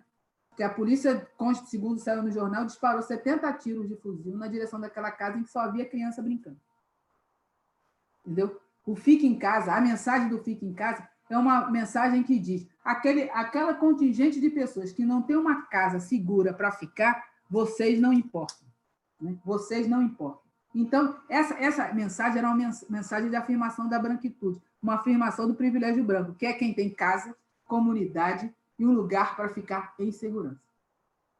E a coisa era tão perversa que diz, fique em casa e lave suas mãos. Gente, eu nasci no morro, eu me lembro quando eu era criança, a coisa que mais me fascinava quando eu era criança era o movimento das mulheres descendo a ladeira para pegar, porque a bica era lá na ladeira, lá no início do morro, que elas tinham que subir. O que me fascinava ali na bica era elas pegarem uma roupa velha, fazer aquilo que chama rodilha, botar a rodilha na cabeça e pegar uma lata cheia d'água, pesada, botar na cabeça e voltar, subindo a ladeira até a sua casa. Então, eu já sabia que não tinha água em casa. Né? O gestor público já sabia, pelo déficit de saneamento básico que ele está administrando, ou não está, que também não tinha. Portanto, a mensagem fique em casa e lave as mãos era uma reiteração de que essas vidas não importam. Então, não é à toa que se morre mais na comunidade negra e na periferia do que nos bairros centrais ou nos bairros de classe alta e classe média branca do Brasil. Né? O que explica essa cegueira? Né? O que explica não fazer a mensagem correta? É dizer, não fique em casa, eu vou providenciar um lugar seguro para você se proteger. Não é? Porque você precisa estar protegido. Se não é na favela, se eu não fizer gestão para controlar o braço armado da polícia ou os outros braços armados que estão atirando na direção daquela casa, eu tenho que achar uma outra alternativa. Eu não posso submeter João Pedro ao risco de ser alvejado por um tiro de fuzil. E foi o que aconteceu. E eu não estou dizendo que se João Pedro estivesse na escola, ele estaria salvo, porque nós sabemos da menina que foi morta em Acari, também no Rio de Janeiro, dentro da escola. A gente sabe do menino da Maré que, indo para a escola, né, de uniforme, foi alvejado da mesma forma. Não estou dizendo que está seguro, mas a gente já sabia disso. A gente já sabia disso. Então, se a gente tivesse o viés do antirracismo, o viés de que vidas negras importam, a mensagem, a estratégia seria outra. A estratégia seria outra.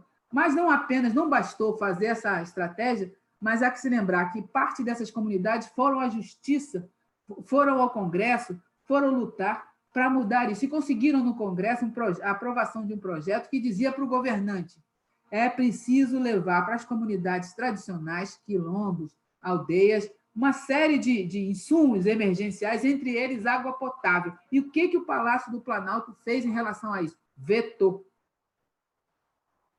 Vetou. O que essa mensagem do veto diz? É que o racismo está no palácio. Que o racismo está entronizado. Está controlando a movimentação institucional. Isso é muito ruim. Por que é muito ruim? Porque no início da pandemia morria 1 quilombola por dia. 1 quilombola por dia. Porque não tinha acesso aos insumos básicos. E agora, a gente está nessa onda alta, mas a gente está entre estações, eu estou dizendo que está entre as estações porque a gente está vendo na Europa, né? Teve a primeira arrancada, flexibilizou, as pessoas foram quase retomar a sua vida e agora está se morrendo mais do que morreu antes. Então, a gente está entre estações, né? Então, é preciso que a gente lembre que se no início morria 1 por dia, o que vai ser agora? Porque a água potável ainda não chegou até lá. Na favela, ainda é perigoso ficar em casa. Percebe? Então, Covid-19, essa abordagem nacional de política pública que deveria atender ao direito, baseado naquilo que a gente sabe que tem de injustiça, de falta, de iniquidade, a política pública não está sendo o motor para salvar a vida ou para afirmar que as vidas negras importam. Então, aqui tem uma dimensão de convocatória. Mas tem outra dimensão de convocatória, né? Tem uma dimensão de convocatória que é feita pelas lutas negras, né? Nós, negros e negras, estamos dizendo há muito tempo que é preciso se engajar na luta contra o racismo, porque não haverá país nenhum enquanto houver racismo. Não é? Não haverá país nenhum. O que a gente tem é isso.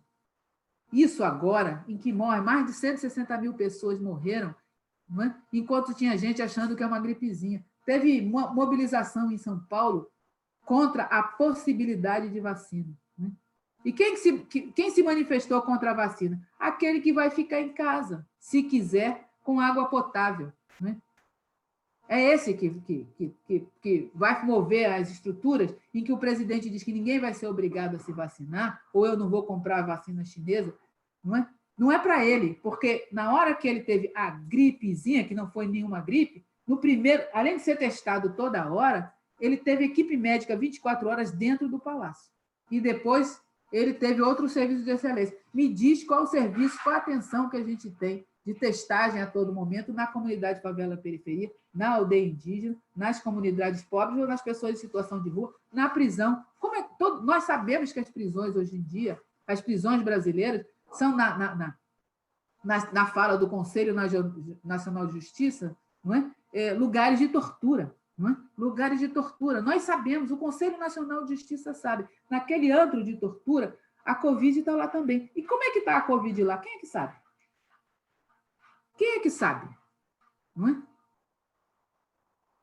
Por que a gente não sabe o que está acontecendo lá? Porque aquelas vidas majoritariamente negras, a mensagem está sendo dada é que não importa. É que não importa. Mas a luta negra convoca. E aqui eu estou falando para advogados e advogadas que têm como compromisso cotidiano fazer mover o direito. Fazer mover o direito. E tudo isso está acontecendo na nossa frente. Não é?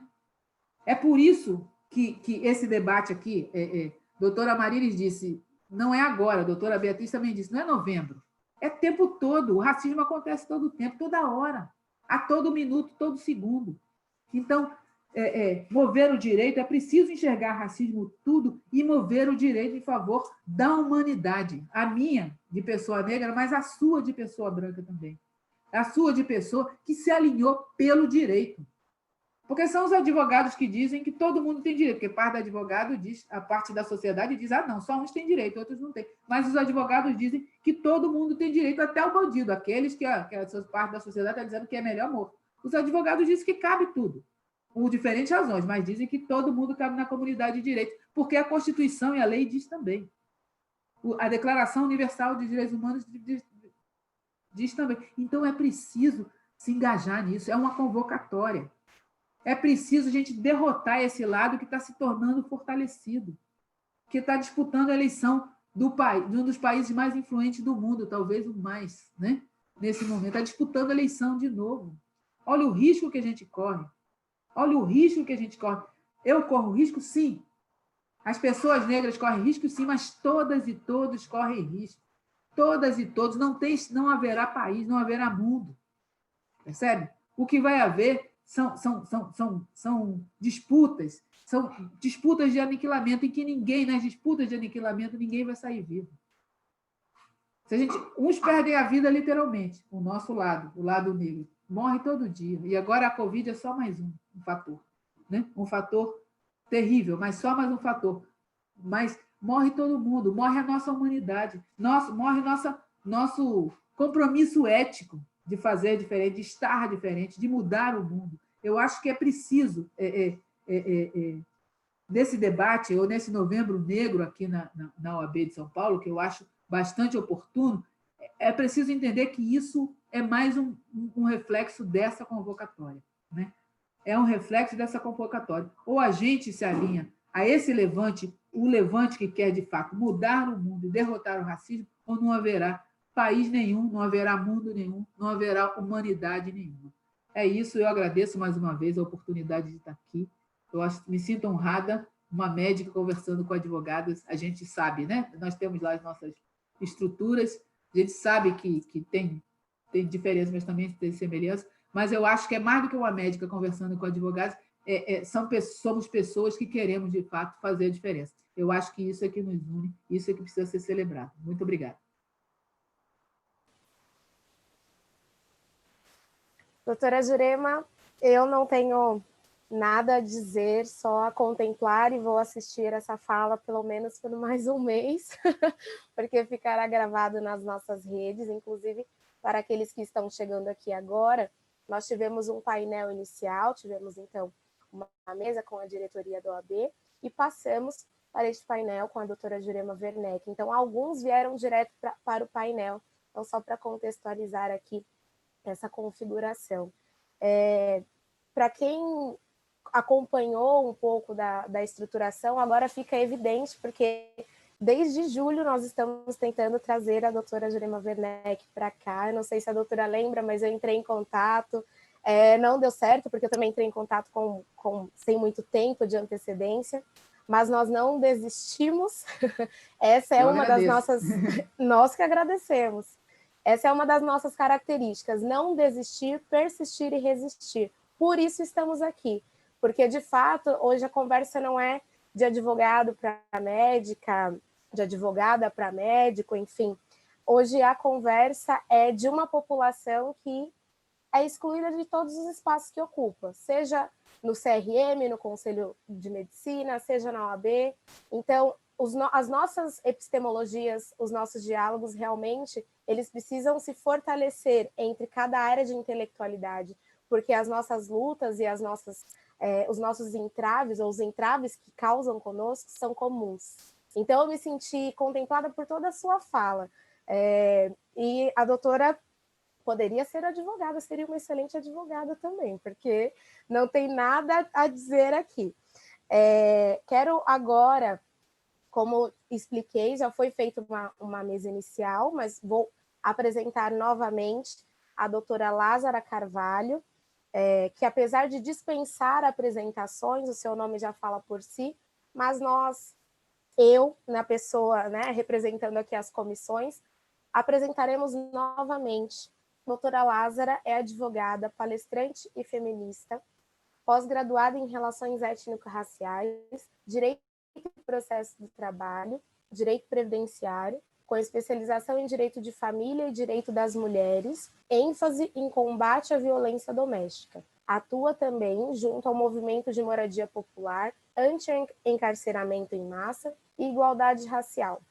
Presidente da Comissão de Igualdade Racial da Ordem dos Advogados do Brasil na subseção de Osasco, secretária-geral da Comissão de Igualdade Racial da OAB São Paulo, seccional, secretária-geral da Comissão de Graduação, Pós-Graduação e Pesquisa, também estadual, conselheira do Conselho de Promoção de Igualdade Racial em Osasco e conselheira do Conselho Penitenciário Municipal de Osasco.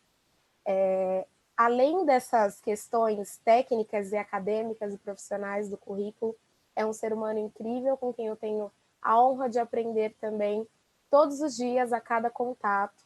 E eu posso dizer que vocês, que me ladeiam aqui, mulheres pretas com quem eu tenho a honra de conviver nesse sistema, são os presentes que essa gestão me trouxe.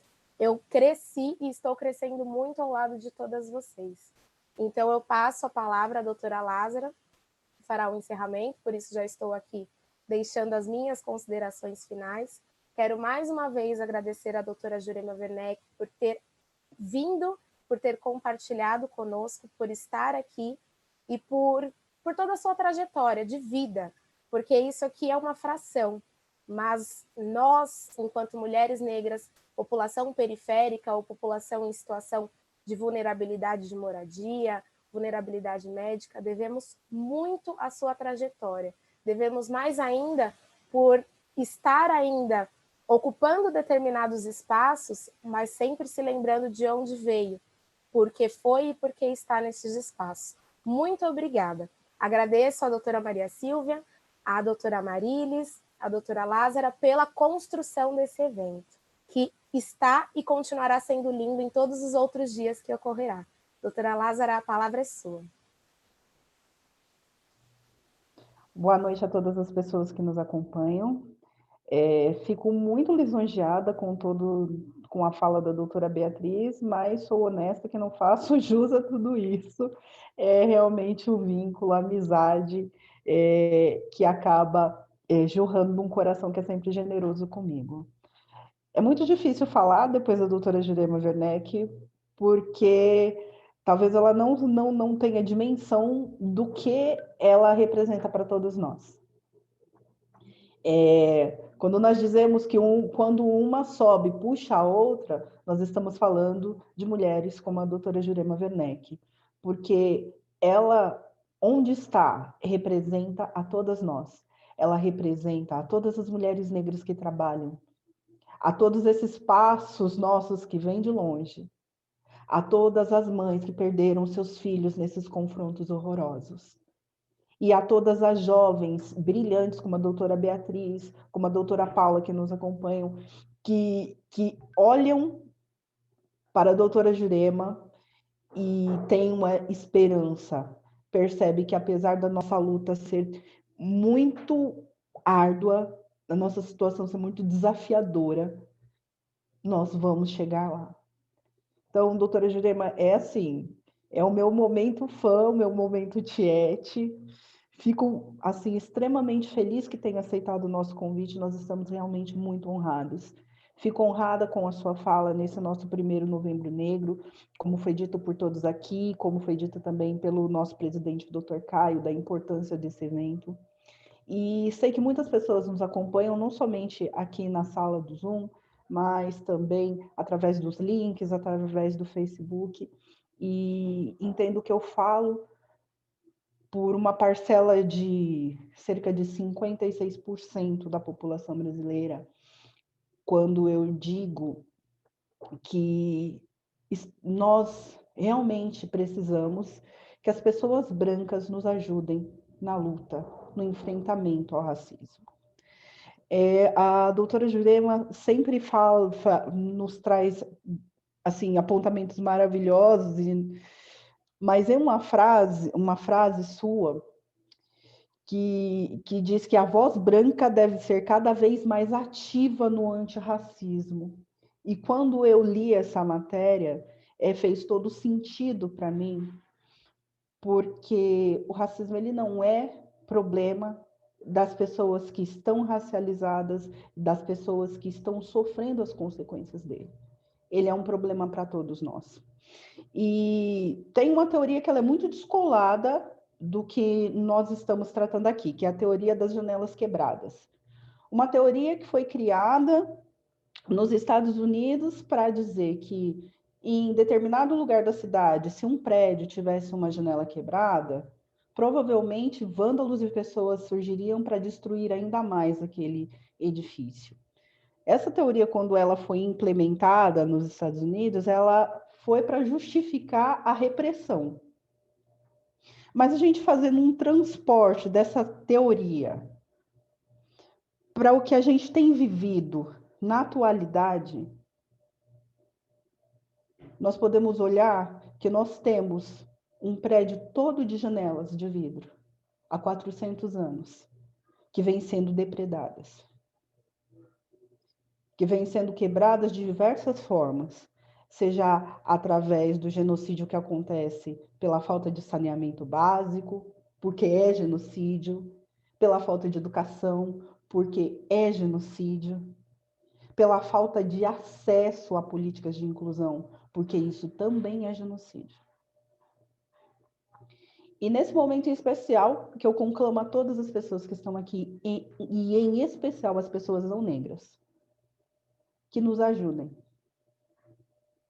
a reconstruir estas janelas, que estão há 400 anos esperando restauração. É o slogan da nossa instituição. Sem advogado não se faz justiça. Mas sem equidade racial não existe justiça social. Se não houver justiça social, então nada do que nós fazemos, o sacerdócio que nós fazemos da advocacia, não tem sentido. Então eu conclamo a todos e a nossa instituição que continue as ações que tem feito, para que elas sejam cada vez mais efetivas. E em especial, doutor Caio, nosso presidente, nesta gestão, porque esta gestão é uma gestão que tem como lema a coragem e a inovação. Porque nós não sabemos aqueles que virão depois.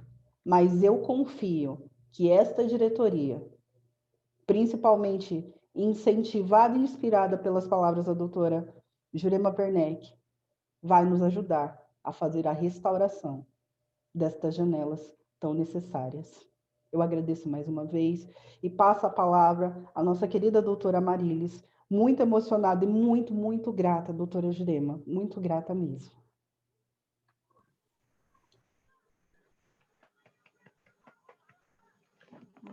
Muito obrigada, doutora Lázara.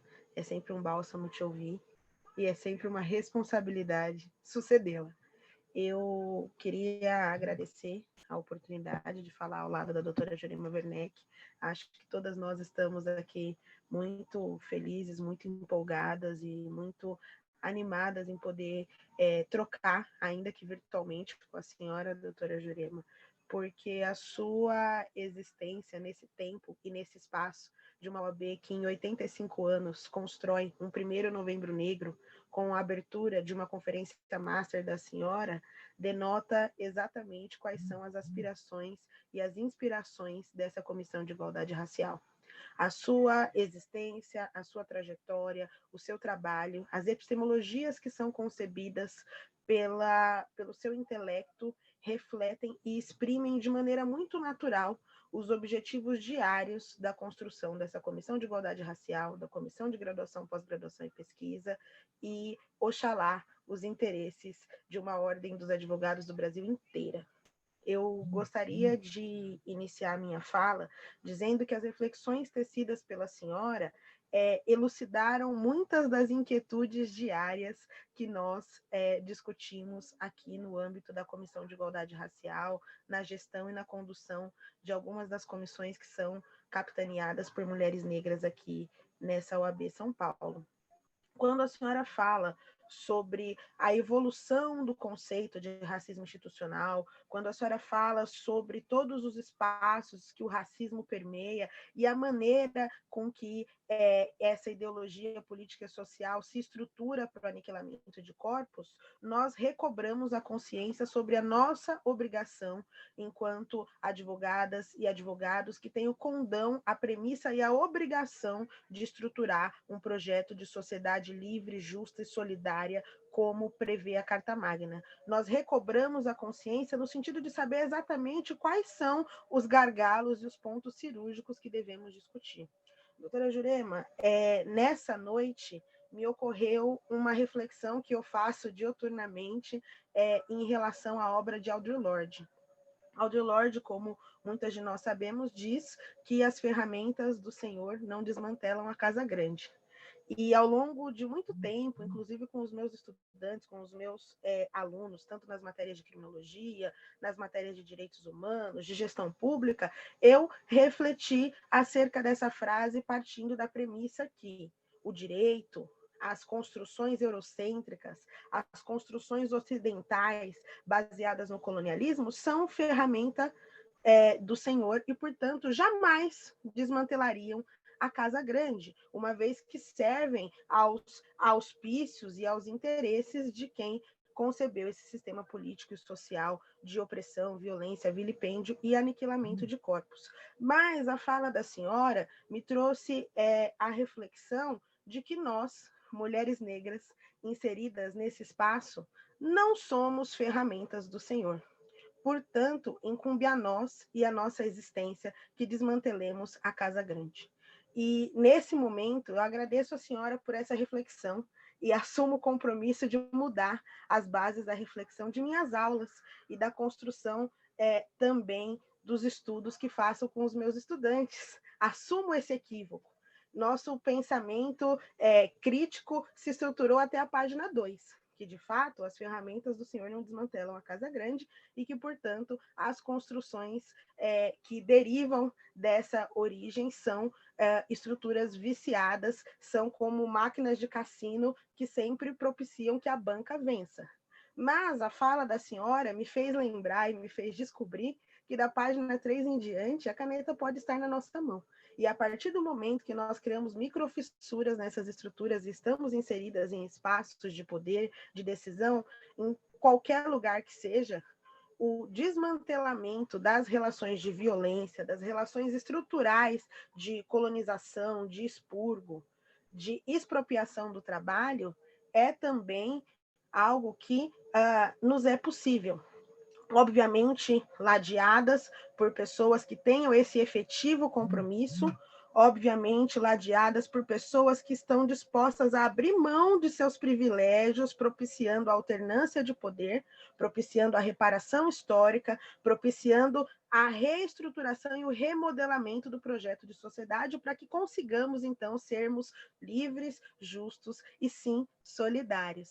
Então, eu gostaria de agradecê-la por esse momento de reflexão, por esse momento paradigmático de reflexão, que nos ajudará a seguir aí nessa tarefa hercúlea, que é fazer a construção de atos que, por vezes, como esse de hoje, são de fato históricos, são atos que nascem das mentes e são concebidos pelas mãos de mulheres negras, de trabalhadoras e trabalhadores negros. Então, eu também queria aqui externar o meu mais profundo agradecimento no âmbito da Comissão de Graduação, Pós-Graduação e Pesquisa, a pessoa da Rafaela Reis, que é a primeira vice-presidente dessa comissão, estrutura trabalhos dentro do sistema da Ordem dos Advogados do Brasil, antes mesmo que muitas de nós chegássemos a esse espaço. Então, a Rafaela Reis é pioneira, merece ser citada, lembrada, e o meu agradecimento a essa mulher que nos antecedeu, a minha segunda vice-presidente, que é a doutora Lázara Carvalho, que ocupa aí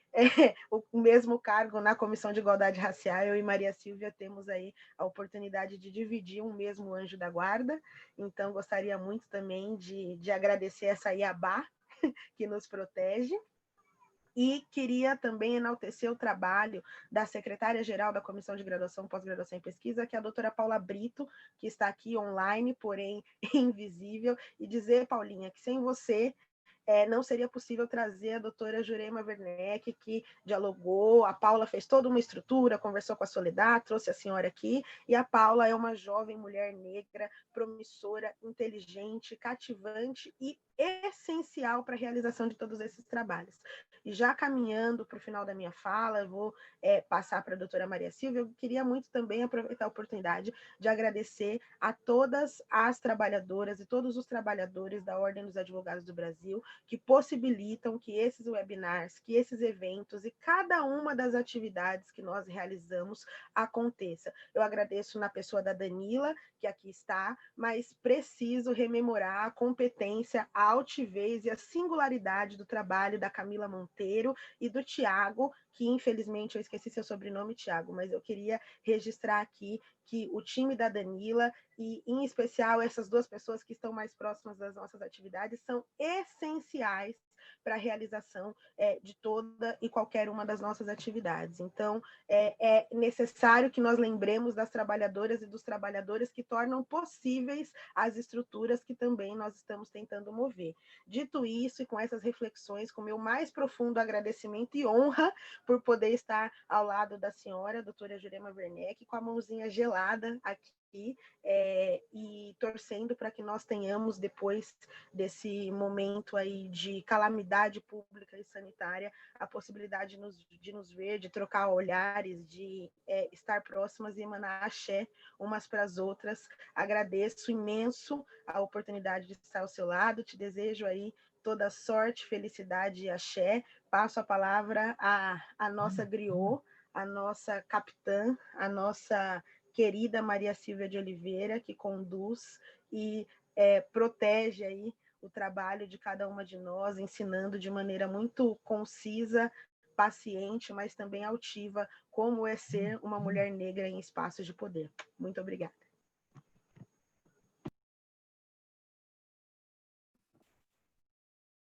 Bom, Jurema, o que dizer, né? Depois de tudo isso que elas já disseram, o que dizer, a não ser agradecer muitíssimo, não é? Por você estar aqui conosco.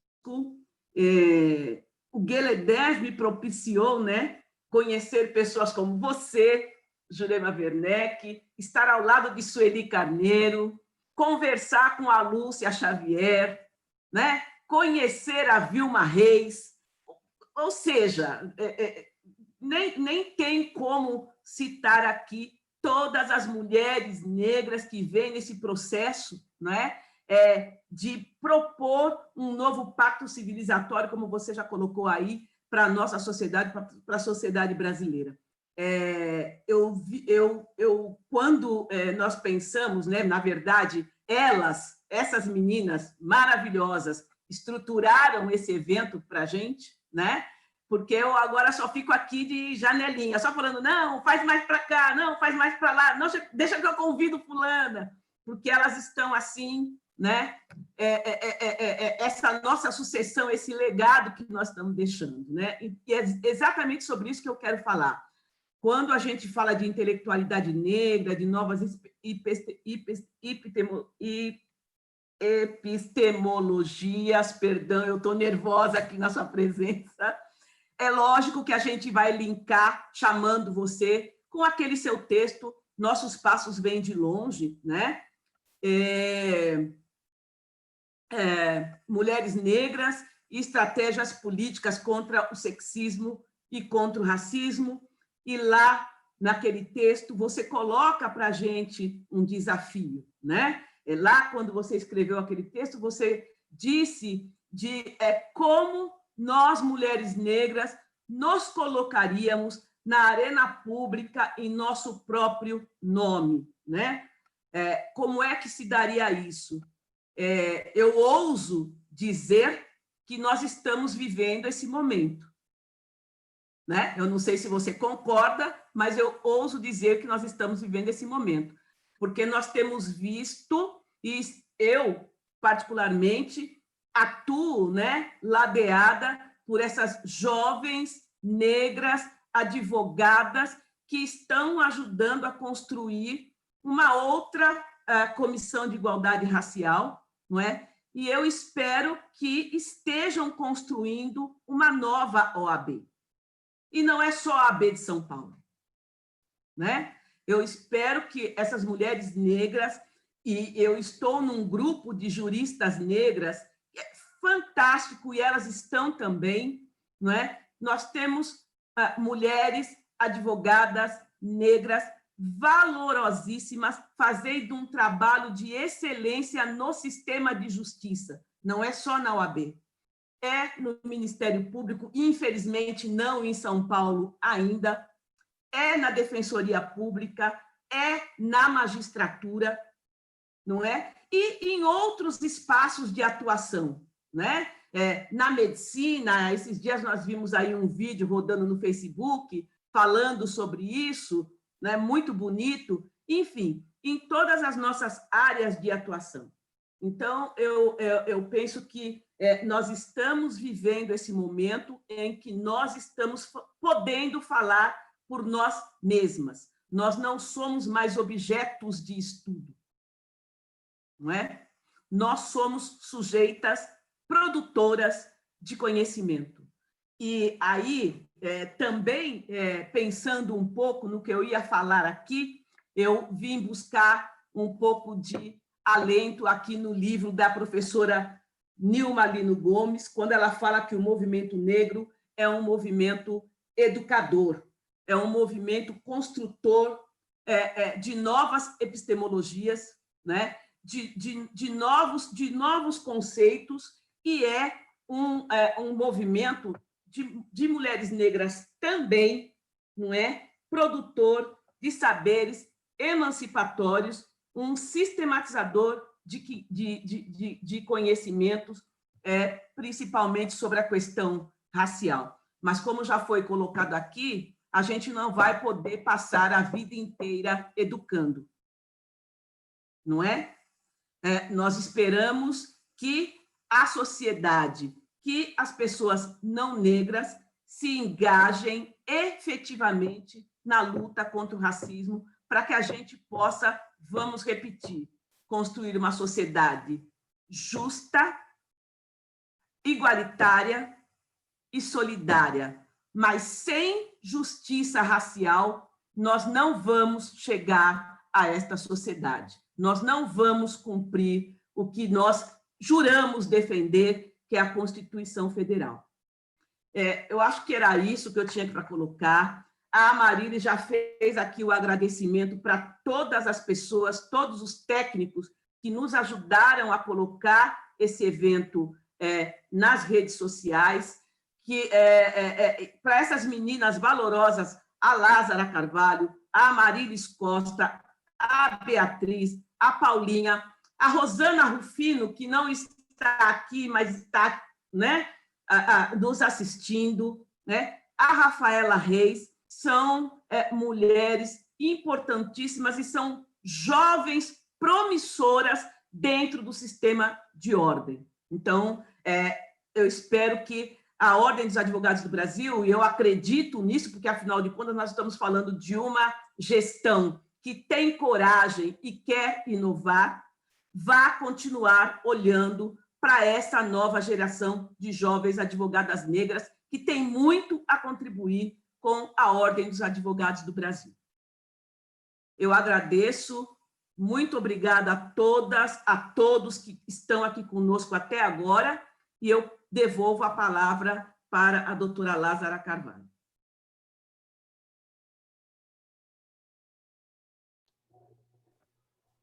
Eu gostaria de agradecer a todos que estiveram conosco até aqui, agradecer mais uma vez a presença ilustre da doutora Jurema Werneck, que muito nos emocionou, que muito nos enriqueceu com sua fala, com sua potência e com a sua inspiração.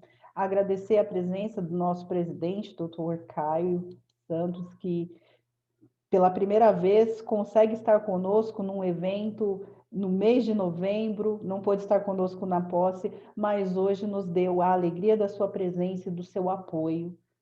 Sei que está trabalhando pelas pautas e pela epítome que nós entregamos, e eu sou muito grata pelo compromisso que o senhor assumiu conosco e tem buscado honrar. A querida doutora Raquel Preto, a quem eu não poderia deixar de citar, como uma das companheiras que tem nos ladeado, que tem nos fortalecido e que tem nos apoiado nessa luta. Agradeço ao Dr. Davanzo, que nos prestigiou com sua presença aqui, nos deu uma palhinha do seu talento musical. A doutora Margarete, que não pôde permanecer conosco até o final, mas que tem demonstrado também o interesse em nos auxiliar a levar a pauta da igualdade racial, da equidade racial, a um termo efetivo. A querida doutora Aline Fávero, que nos acompanha e que faz um excelente trabalho à frente da CASP, e a nossa querida doutora Beatriz, que nos auxiliou com a mediação desse painel, e a todas as pessoas que estão nos prestigiando. Nesse momento eu dou por encerrado o nosso evento, com muita gratidão no coração a todos vocês. Uma excelente noite. E que nós Muito obrigada, doutora Jurema Werneck, foi uma honra. Doutora Jurema, sou fã. Imagina, gente. Somos irmãs, sou só a irmã mais velha. Muito obrigada por andar comigo. Parabéns a